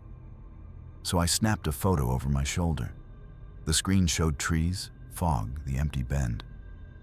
But the moment I lowered the camera, he was there again. No footsteps, no breathing. Just a pressure in the trail behind me. Like a door left ajar in a house that should be locked tight. He wasn't following. He wasn't chasing. He was watching to make sure I never stopped. The higher I went, the louder the silence got. It roared in my ears like a warning. Eventually, I tried doubling back. Just once. I stepped downhill, off the trail, heart hammering. He was standing in the brush. Closer now. No trail behind him, no face under the hat. And though he never moved, his coat breathed. Like lungs filled it from the inside. I turned and ran upward again, choking on air that didn't move, carried by something that wasn't wind. And behind me, the figure resumed its post, just around the next bend, waiting, watching, like I was walking into something it had already seen. I ran until my lungs burned, dirt kicked up under my boots, leaving clear tread lines in the trail. Every scuff, every slip, evidence that I was real, that I was here. But when I stopped and turned back, breath ragged, the bend behind me was untouched. No prints, no crushed leaves, no broken twigs, just silence. And him. Same coat, same hat, same distance. I stumbled to the edge of the trail, heart pounding, and crouched low beside a muddy patch, watching, waiting. If he was following me, really following, he'd have to pass through this spot. He'd leave something behind. But when I blinked, he was already there again, on the same bend, motionless. No trail between us, no sound, no movement.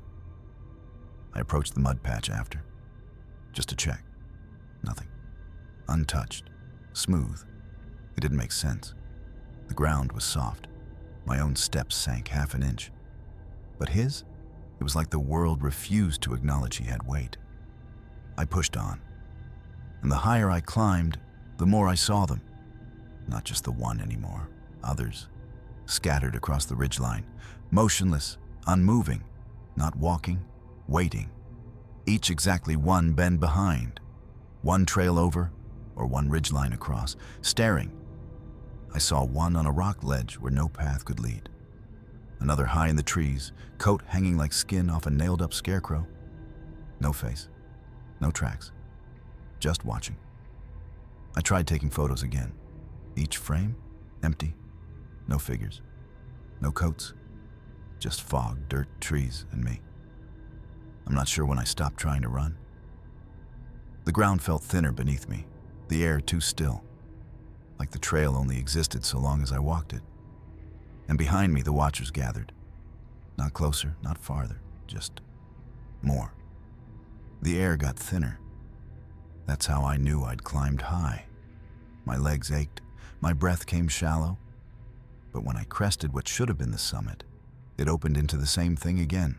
Another trail, another curve. Same trees. Same arrangement of stone, same root twisted like a claw. I looked behind me. The bend I just walked, gone, flattened into forest, as if it had never been a trail at all. I kept going. My GPS said I hadn't moved more than 100 yards in over an hour. But my legs screamed like I'd hiked miles. The sun hadn't moved either, stuck in that gold-orange place between afternoon and dusk. I tore a strip off my map and tied it to a branch. Bright red. 10 minutes later, I saw the same red fluttering up ahead.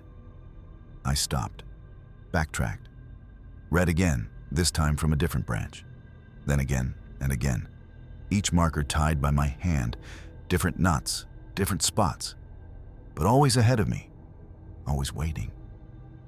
I started to doubt my own steps, my own breath.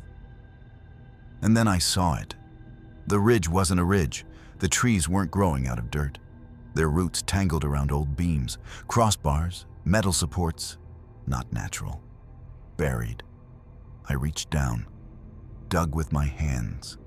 Under the moss was a hatch, a thick iron wheel, rusted shut. It smelled like old breath and mildew, like something had been sealed inside a long, long time. The watchers were closer now. I didn't hear them. I just knew. I hadn't climbed a mountain. I'd walked in circles around something pretending to be one. Something that wanted me to find the hatch. Something patient. I turned to leave. The trail was gone. They told me search crews found me crouched at the edge of the ranger station's lot, curled like a question mark, whispering over and over. My boots were shredded down to sock threads. My lips cracked. My fingertips bleeding from scratching at something that wasn't there. And the only thing I kept saying, again and again, was, "One more turn. One more turn." But I don't remember coming down. I don't remember the descent, the trail, the trees, the return.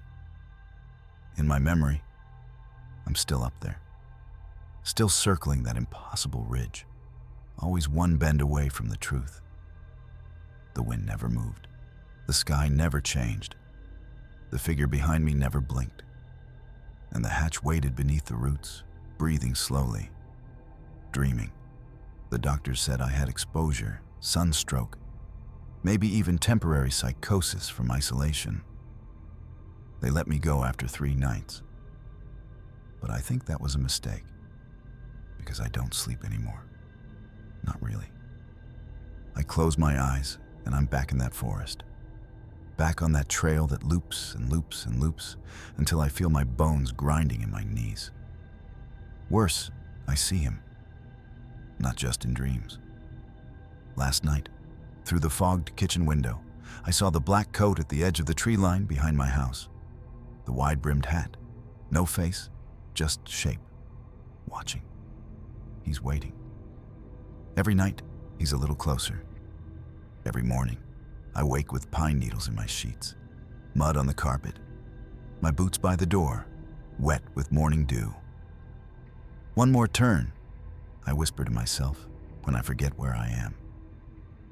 One more turn, I murmur when I brush my teeth and see moss in the corners of the mirror. I never came down. Something else did. Something wearing my name like a coat. And it's starting to forget how to wear me right. The fog came in low, thick like wet wool, swallowing the trail behind me until even the station lights vanished. I was halfway through Crowbone Pass, logging treefall reports, when the air shifted. Heavy, breathless, the kind of stillness that made your ears ring with your own pulse. That's when I saw it. A warm, golden glow swaying between the pines. Too steady for lightning, too alive for fireflies. It pulsed as if breathing. A lantern, but old, like something from another century. Brass and glass, with a faint outline of a hooked handle. It hovered, moved, glided between the trees like it was being carried by someone just out of view. But when I called out, nothing answered. Not an echo, not a rustle. Just the crunch of frost under my boots and the soft pull of fog curling around my legs. The stories came back, old ranger warnings scribbled in margins. Don't follow the light past the split rock. If you see him, look away. Never answer if he calls your name. I didn't believe them, not really, until that moment. Because the light stopped, as if it heard my thoughts, and then it started to sway left to right, like a lullaby in the dark. Back and forth. Closer, closer. A rhythm you could fall into if you weren't careful. A rhythm that made your feet want to step forward on their own. I blinked, and it vanished. But something cold brushed my arm. Not wind, not fog.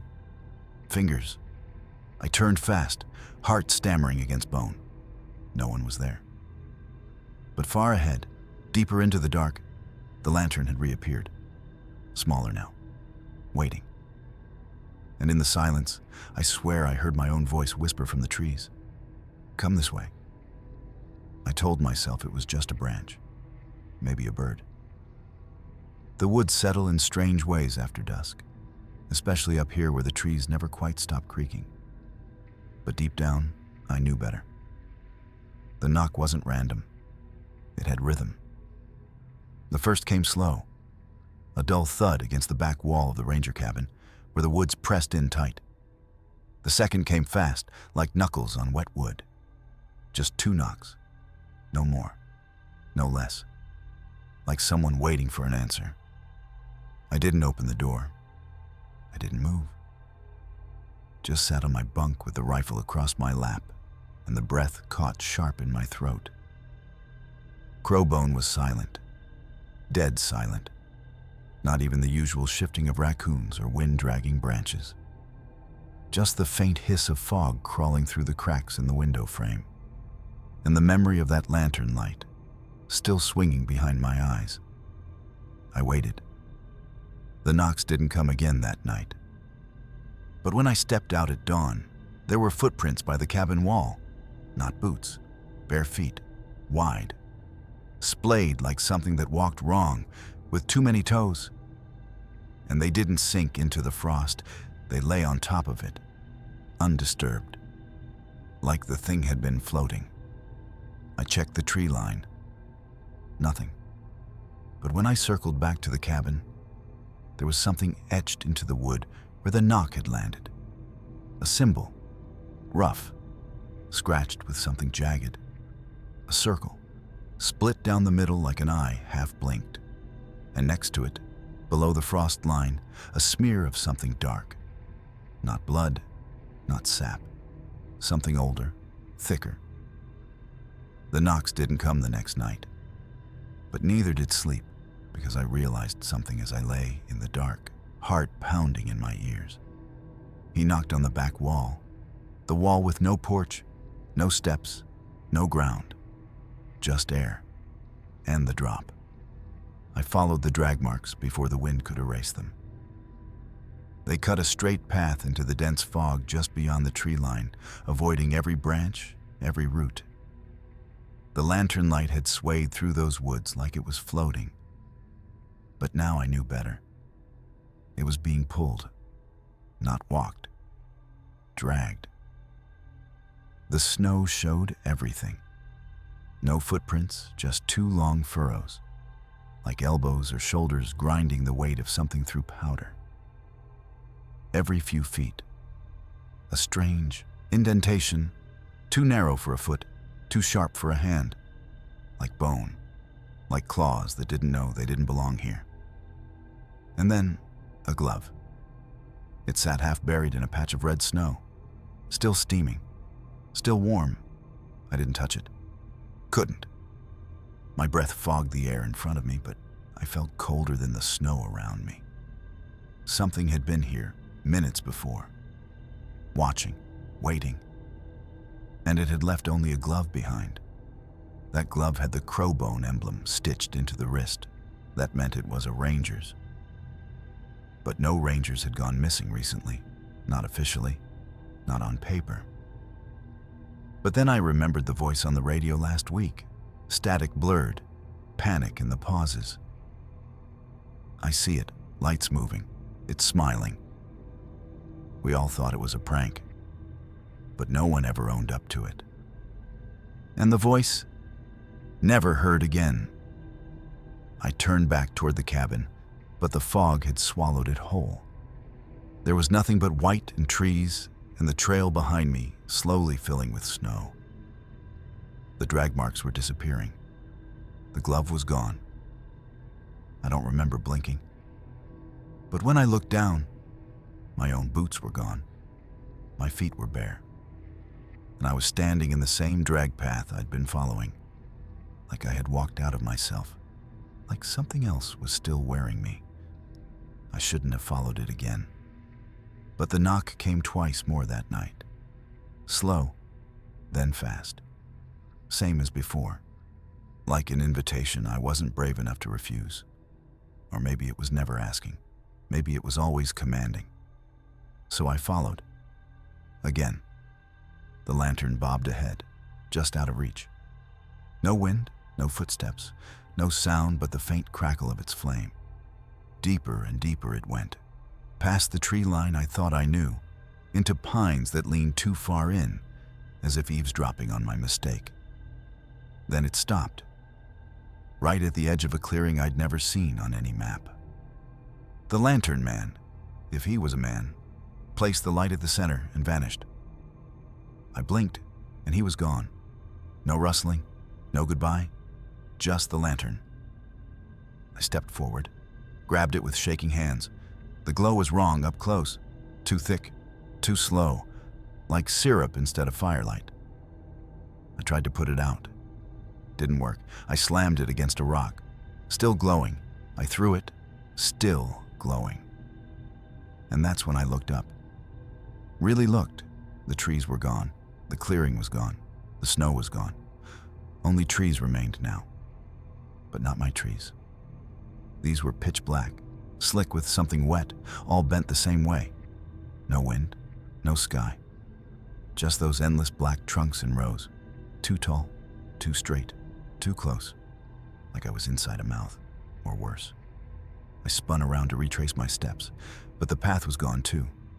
No drag marks, no prints. Just the lantern, still glowing, still waiting. And somewhere behind those black trees, something began to knock.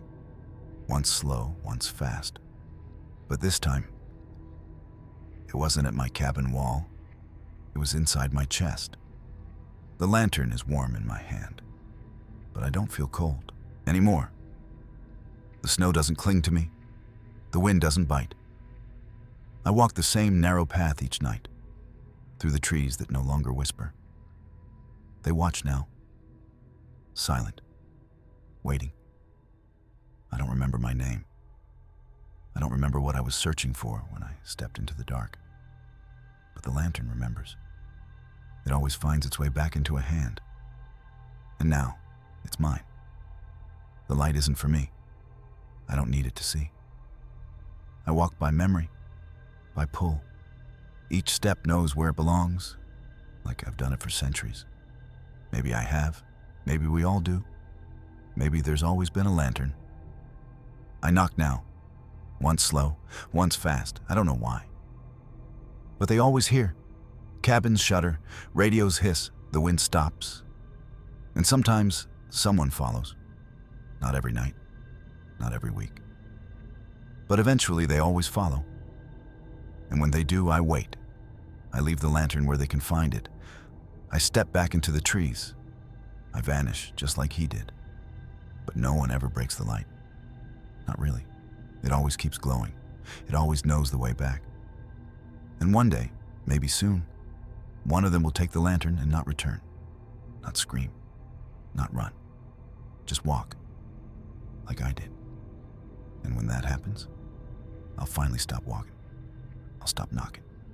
I'll sleep deep under the frozen soil of Crowbone Pass and forget the light entirely. Until then, I walk. The flame never dims. And tonight, I saw someone watching from the trees. They saw the glow. They took a step forward. So I knocked, once slow, once fast, and waited. They stood perfectly still in the clearing, 6 of them, bent slightly at the shoulders, as if bowing toward something only they could see. Their limbs were too long, their fingers too thin.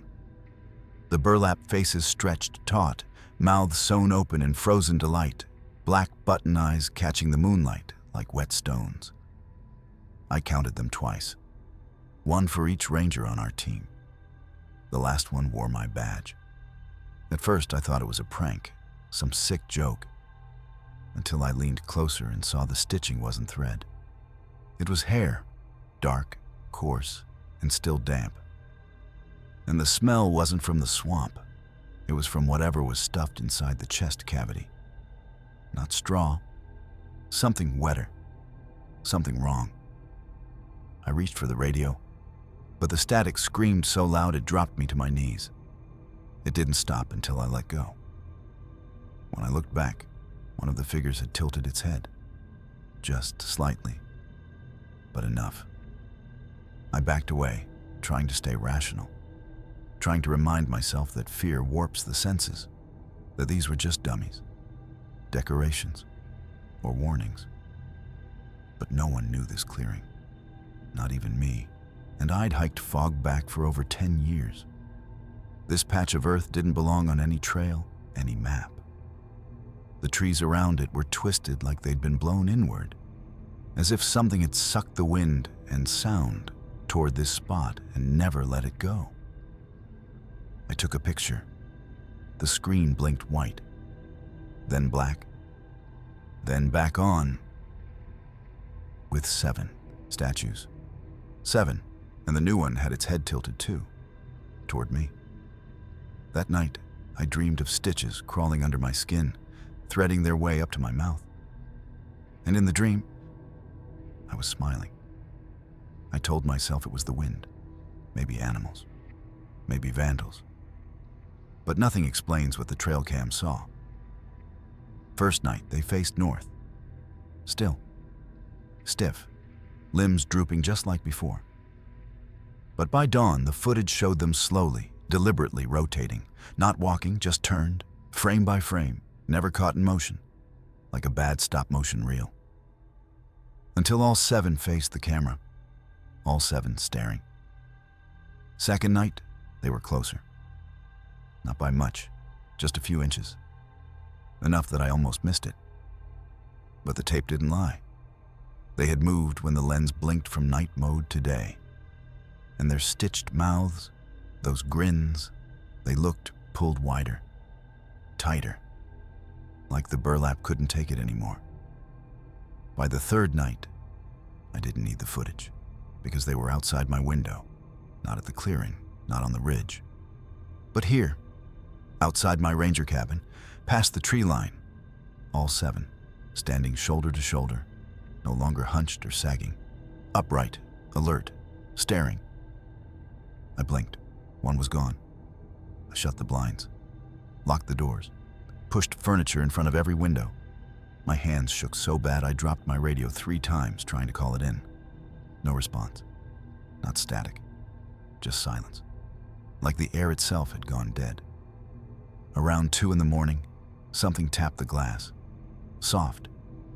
Rhythmic. I didn't look. Didn't move. Just sat there, clutching the shotgun we weren't supposed to use unless it was bears. And I prayed, actually prayed for a bear. I checked the cam in the morning. All 7 statues were back in the clearing. But their shadows were different now. Longer, twisted, and one of them was holding something in its hand, a trail cam, mine. The wind wasn't moving the trees. Everything was too still. No insects, no frogs, just the sound of straw dragging against wood, a faint shh, shh, shh, like something being pulled across dry leaves. The hollow thumps started just after midnight, first on the roof, then on the porch. Slow, deliberate. I grabbed my flashlight and cracked the door. They were all around me, 10 of them. Close enough now I could see the stitching on their faces, uneven, like done by hand in a hurry. Their bodies slouched forward slightly, like they were listening or waiting. I swept the light across each one, counted. 10. Then I saw it. On the wall of the cabin, my light caught 11 shadows. I froze. 10 scarecrows, 11 shadows. One moved. It didn't jerk or twitch. It just adjusted, like a man shifting his weight. The shadow's arm bent at an angle the others never could. The hand twitched. I turned the flashlight directly at where it should have been. Nothing there. just empty space. But I felt something pass beside me, close enough to chill the sweat on my skin. And suddenly, the porch floor creaked behind me, not from weight, but from something hollow stepping lightly. I backed into the cabin, locked the door, and pulled down every blind. My hands shook so badly I nearly dropped the light. Then I heard it. From inside the wall. A whisper, not words. Just a dry, rustling breath, like burlap dragging across teeth. Something inside the wall moved past my head. And then it knocked. Once. From inside the cabin. Not the door, the floorboards. I didn't sleep. Morning never came. Just the sound of wind that didn't touch the trees. And 11 shadows on my window. It didn't feel like straw. The blade caught with more resistance than it should have. Thick, damp resistance. Not dry husk, not stuffing. Something inside had weight. Heat. I cut lower, through the stitched belly of the scarecrow with my name tag still half attached. The burlap tore with a sick sound, like ripping wet denim. Then came the smell. Rot. Not fresh death, but something old and sour. The kind of rot that seeps into walls and never leaves. A thick black sludge oozed out, slick and warm, pooling at my boots. It steamed in the cold air. That's when the tongue rolled out. Pink, wet, human. It hit the floor with a soft slap. I didn't want to touch it, but I didn't have to. I already knew it was real. Still warm, still twitching. I fell backward, scraping my hand on the cabin floor, and that's when I heard it. A moan, not from the one I'd cut, from the others. All 10 still outside, but now leaning in, faces angled toward the door, mouths stretched wider than before.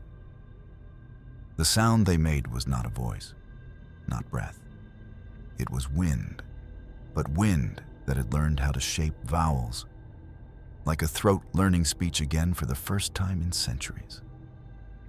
The one I'd opened slumped forward, spilling more of the black sludge onto my boots. A hand pressed against the window from outside. But it wasn't burlap. It was skin. Pale. Familiar. It tapped once, then again. And from inside the broken scarecrow's chest came a voice. Not loud. Not human. It whispered, "Let me back in." That's when I noticed my name tag wasn't just attached. It was sewn into the skin. I doused them in kerosene, every last one. Watched flames crawl up their arms, their stitched faces curling, blackening, peeling. Some of them moved as they burned, just slightly, like twitching in sleep. One raised its arm. I didn't wait to see what it meant. I ran. The clearing was a mess of ash and limbs by sunrise.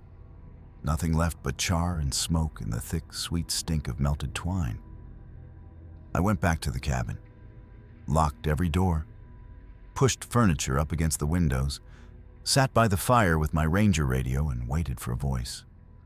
Any voice. None came. I must have passed out in the chair. But when I woke, the fire was out, the cabin freezing. My body wouldn't move right. My joints felt stiff, like bark ready to splinter. My chest was tight, hollow. I reached up to rub my eyes, but my fingers weren't fingers anymore. Just smooth fabric, coarse, tight. The mirror across the room showed what I couldn't feel, my lips sewn shut in crooked thread, my skin the color of old canvas, my eyes black buttons, one of them cracked. I tried to scream, only burlap rasped from my throat. Outside, the wind had stopped. The trees didn't sway, but I could hear footsteps on the roof again. Soft, hollow. I stumbled to the door, flung it open. They stood in a circle, all 10 of them. But now there were 11, and one had a name tag that read, "Mine." The others stepped aside, made space, and I walked in. Not because I wanted to, but because I belonged. And as the circle closed tight, I finally understood. None of them ever left Fogback Grove. They just made room. The trees were still. No breeze, not even a stir. But from the crumbling wind shelter at the cliff's edge, a low, haunting howl carried across the gorge. I had heard it before, once last winter. But this time it was different. This time beneath the howl I heard singing. It was soft, off-key. A little girl's voice, humming something sweet and broken, like a lullaby that had been forgotten halfway through. No words, just a melody that twisted in on itself like a spiral staircase going nowhere. I should have radioed it in. That's what protocol said. But I didn't. I stepped off the trail and made my way down, boots crunching through frost-hardened moss. The singing got louder, and the wind, what little there was, started to shift. Not around me, but toward the shelter, like it was being pulled. The door creaked when I pushed it open. The air inside was thick and wrong, not musty or damp, heavy like a breath held too long. The walls were scrawled with carvings, dozens, hundreds, names, dates, and one phrase over and over. She watches from the howl. There was no one inside, no girl, no footprints. Just an old wooden bench and a circle of dead pine cones arranged neatly in the center of the floor. But the singing didn't stop. It was coming from beneath the shelter now, down below, as if the ground itself was holding its breath and humming through clenched teeth. I backed out slowly. The door slammed shut behind me. And that's when the wind picked up, not around me, but inside the shelter. Dust exploded from the seams in the wood. Something banged once, hard against the wall, then again, and the singing grew teeth, scraped high, almost shrieked. I didn't look back, but I swear, just before I ran, I heard her voice change. Not scared, not lost, but waiting. I went back the next morning. I don't know why. Maybe to prove it wasn't there, maybe to prove she wasn't. But the frost hadn't melted yet, and the trail down to the shelter was undisturbed. Not even my own boot prints remained. Inside, the air was still heavy, still wrong. No breeze, yet the walls creaked softly like they were breathing. I brought my flashlight this time, swept the beam slowly across the interior. That's when I saw them. The carvings, names, not just one or two, but a grid, organized, etched deep into the wood, into the bones of the shelter itself. Each name followed by a year, and all the years ended in October. Same week, year after year, sometimes 2 names per year, sometimes only 1, but never none. And then I saw my name, scratched near the bottom. No date, no year, just my full name, still fresh. The edges of the carving glistened with sap, as if the wood was bleeding. I reached out, half expecting the name to vanish, to smear away like breath on glass. But it didn't. My fingers came back sticky. The sap was warm.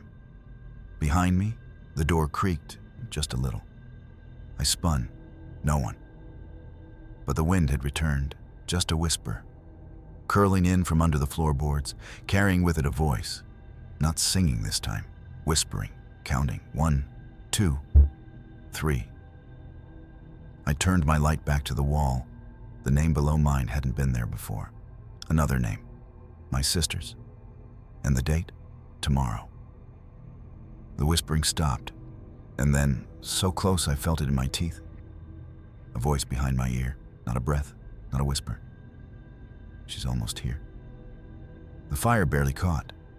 The wood felt wrong, too dry, too brittle. But I needed warmth and light, and something real to hold on to. I watched the flames lick higher, crackling in the old hearthstone. The singing had stopped, and for a moment, the silence was almost comforting. Then the ashes moved. It started as a gentle stir like something shifting beneath a blanket. Then a hand emerged, small, white and too smooth. No dirt, no soot, just pale skin and tiny, perfect fingers crawling over the coals like they couldn't feel the heat at all. Then came the face.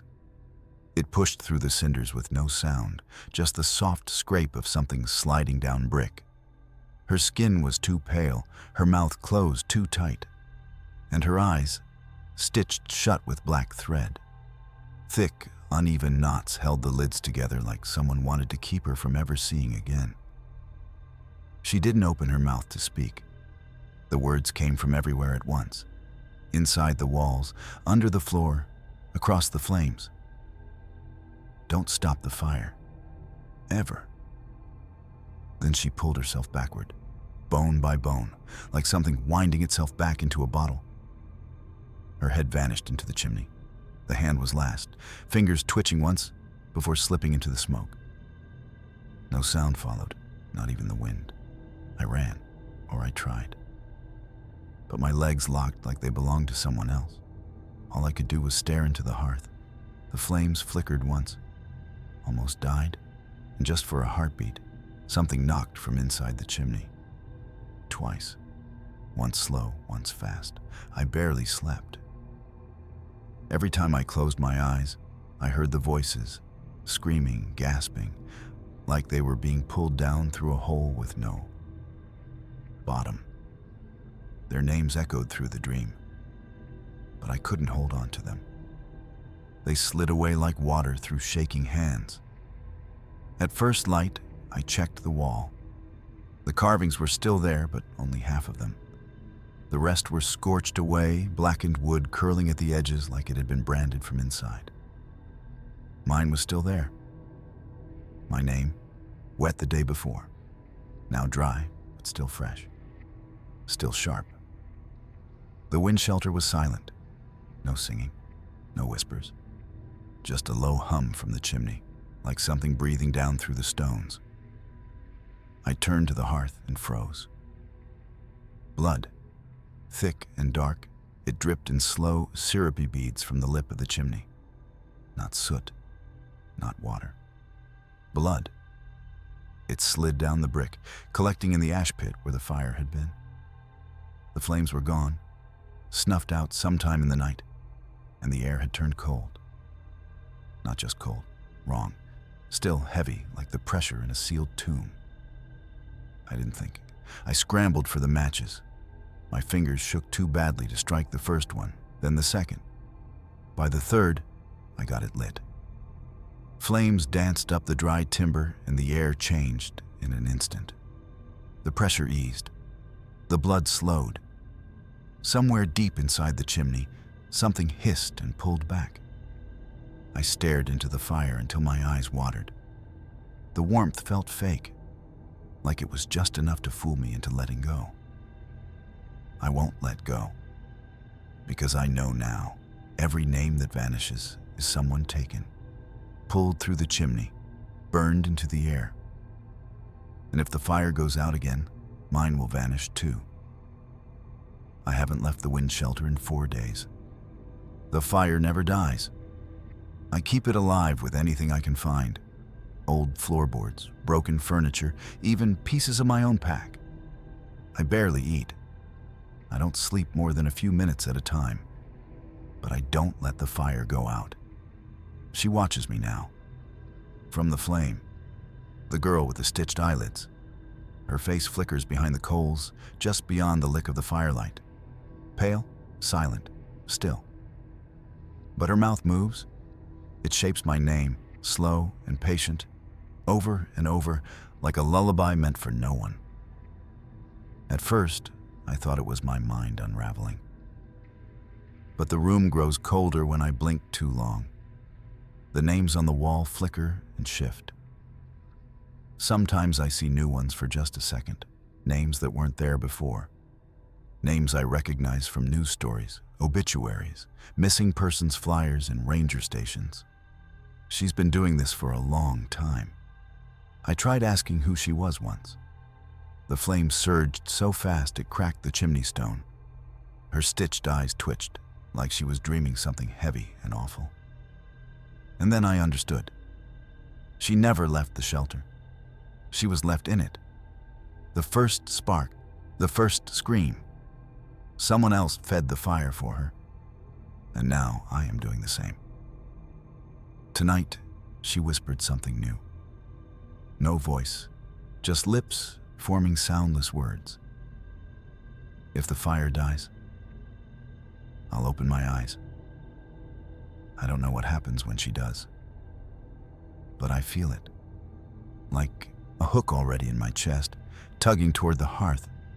If I fail, she comes out, and I go in. I think I've already started burning. Fernlock Trail had always felt like a tunnel, but this was different. The light didn't just dim, it vanished. One moment I was walking beneath a sunlit sky, and the next I was under something thicker than shadow. I looked up. There was no sky, no gaps in the canopy, just layer upon layer of unmoving leaves, too uniform, too still.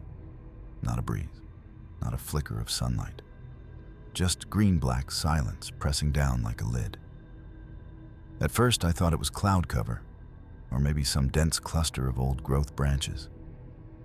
But when I checked my compass, the needle spun. My phone had no signal.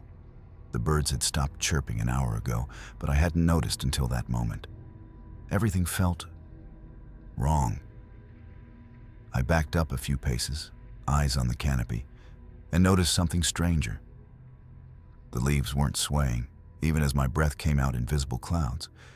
It was cold, too cold for summer. But the leaves were still, too still. They looked painted. No depth, no motion. I threw a rock straight up. It didn't come back down, just disappeared into the green. That's when I realized something was watching me. Not from the ground, from above. I couldn't see eyes. I couldn't see anything moving. But the pressure was there like a hand over my spine.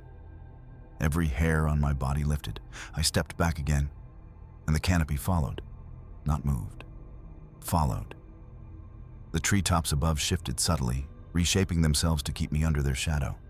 No wind, no sound, but always over me, blocking the sky. I didn't remember walking that far, but I couldn't see the trailhead anymore. The canopy had swallowed it, and I knew, somehow, I should not look up again. I shouldn't have looked. But I did. One quick glance, just to reassure myself that it was only branches, only trees. But what I saw weren't knots or leaves or shadows. They were eyes. Dozens of them. Some small and yellow, like a cat's at night. Others wide and wet, black-ringed like they'd never closed. Some blinked, others didn't. They were nestled in the bark, tucked behind clumps of moss, hidden in the folds of curled leaves. But once I noticed them, I saw them everywhere. And they saw me. The moment I moved, they followed. Not all at once, no. Each turned in its own slow rhythm, like the tick of a broken clock. I stepped right, and a dozen soft blinks trailed after. I stepped left, and they swiveled like puppets on invisible strings. One of them winked. I froze. The forest made no sound. Not a rustle, not a crack. Just the steady watching. I tried to walk, casual, calm, but my neck itched with every stare, and the canopy thickened again, branches curling inward like claws. I tried not to look again, tried to stare straight ahead. But a whisper tickled the back of my skull. Look. It didn't come from behind, it came from above, like it had dripped straight down into my thoughts from the canopy itself. Not a voice, a feeling, a command written in hunger. Look. I took another step. The ground beneath me softened, like moss. But it wasn't moss. It squished, warm, wet. I glanced down, too fast. Faces, half buried in the soil, stitched with vines, eyes open, all of them looking up. And as I lifted my gaze against every instinct in my body, I realized something else. Not all the eyes in the canopy were part of the trees. Some of them were waiting to fall. The rain began just after midnight. I heard the first drops like wet fingertips tapping across the nylon of my tent. But the smell hit before the sound did. Sharp, metallic, wrong. I unzipped the flap and reached out my hand. It came back red. Not mud, not sap. Blood. Thick, dark, and sticky. It clung to my fingers, warm despite the cold air. I stepped outside, light trembling in my hand, and tilted it toward the trees. The beam caught the falling droplets, and they glistened like black oil in the mist. The canopy above me shifted. No wind, no breeze. Just a slow, breathing motion. Pulsing. I aimed the flashlight higher, and the leaves, they weren't leaves anymore. They twitched, quivered, folded inward like the flesh of a closing wound. Whatever was up there was alive, nestled high in the trees, stretching across the whole trail like a living ceiling. The blood rained from swollen knots in the bark, like infected sores. Some of it hissed where it touched the rocks. I smelled meat. And then the eyes returned, blinking through the red. One blinked slowly and burst, spraying fluid across the canopy like a ruptured vein. Another opened wider, wider still, until I realized there was no lid, no end, just endless pupil, black and deep as a pit. It watched me as the branches sagged under the weight of wetness. A string of something long and red slipped from between two limbs and hit the ground with a splat. It curled like a tongue, twitched once, and then I heard the sound, not from above, but from behind. Something landed, quietly, too softly for anything that size. The blood rain stopped, and the trees, one by one, went still, except for the one directly above me, which breathed. By morning, my boots were caked in blood, mud, and moss. But the real horror began when I looked for the trail. It wasn't there. Where packed dirt once curved gently through the grove, now only roots sprawled, thick, gnarled, coiling over one another like veins under old skin. They weren't where I left them.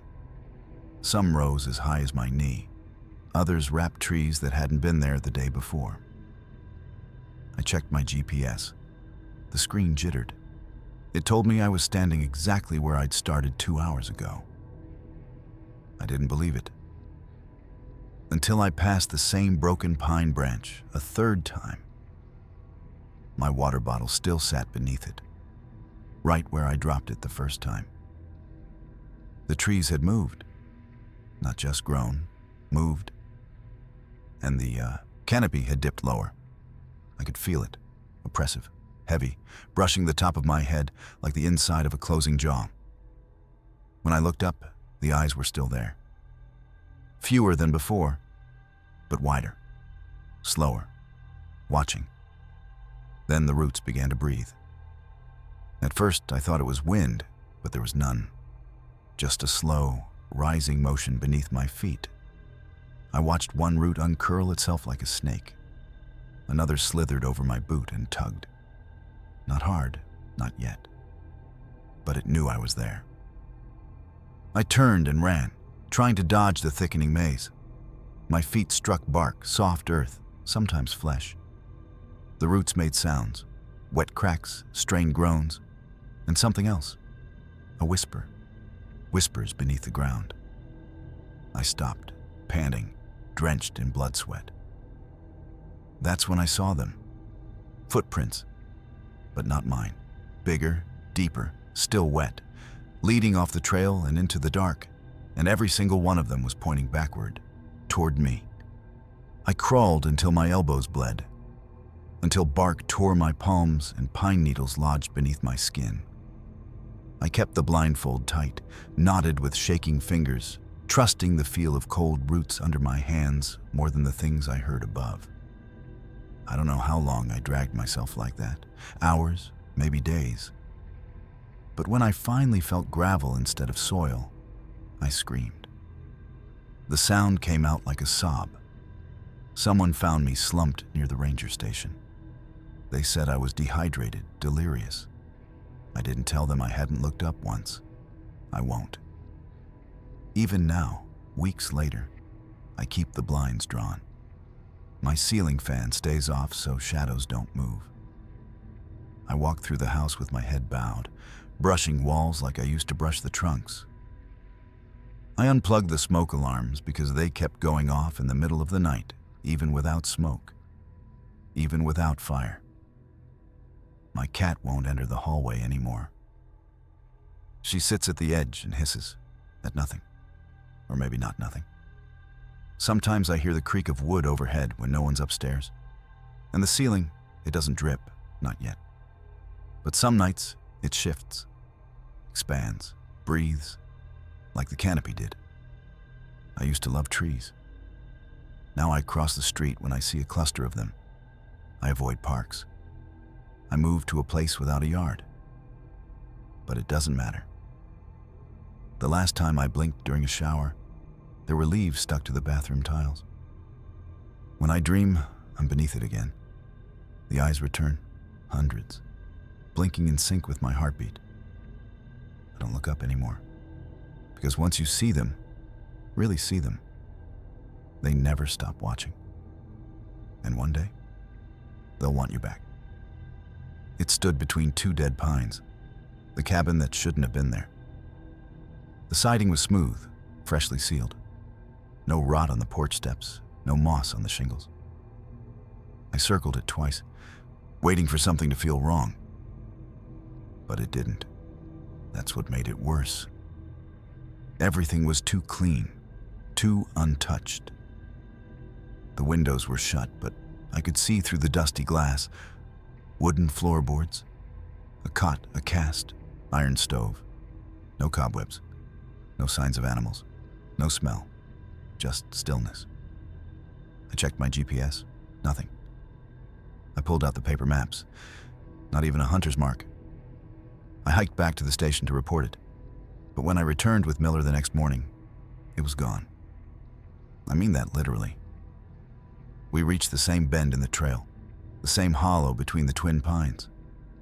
But no cabin, no foundation, not even disturbed soil. Just pine needles and silence. Miller called it an optical confusion. Said I probably saw an old shed and misjudged the distance. But I don't misjudge things. And old sheds don't leave behind the smell of pine varnish, fresh cut wood, and something else. Something that lingers in your nose like burnt sugar and metal. That night, I dreamed of the cabin again. Only this time, I was standing inside it. The door had no knob on the inside. The window didn't open.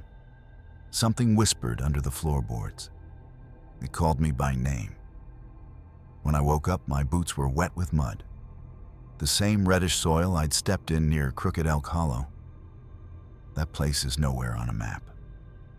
But I know I didn't imagine it. Because the cabin is new. It's always new. And I think it's waiting for someone to move in.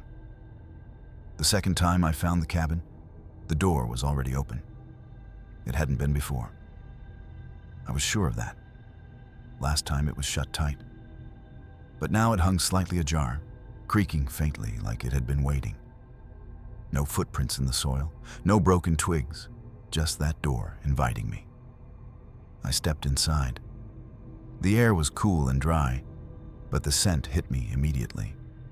Fresh pine, sawdust, and something faintly sweet like old syrup. A table sat in the middle of the room, carved from a single thick log. On it a book, leather-bound, no dust. I opened it. The first name nearly stopped my breath. Ranger Mitchell. Vanished in 1979. Declared lost during a spring flood. Next was Dawson, then Lou, then Carter, page after page. Every name a ghost from the back of my mind. Rangers who had walked into these woods and never come back. Each one signed in ink, neat, familiar. Then I found my own name. Not printed, not scrawled by someone else. My handwriting. Perfect, slanted the way I do when I'm tired. The date above it was yesterday. I slammed the book shut and backed out fast. But the door was gone. Not shut. Gone. Behind me, nothing but wall. Seamless wooden wall, no knob, no hinges, just smooth timber. I spun, panicked, heart hammering against my ribs. There had to be a window, an attic crawl, a trap door. But every corner led to the same thing, walls where there hadn't been before. Then came the knock. Soft, deliberate. Not from outside, from underneath. 3 taps. And then a voice I hadn't heard since I was a rookie. Mitchell's voice, whispered from under the floorboards. I had to sign too. We hiked back at first light, me and Cole. I swore the place was just ahead, right, where the creek bends under the ridge. But when we got there was nothing. Just damp soil, fallen pine needles, and a patch of cold air that made my breath fog.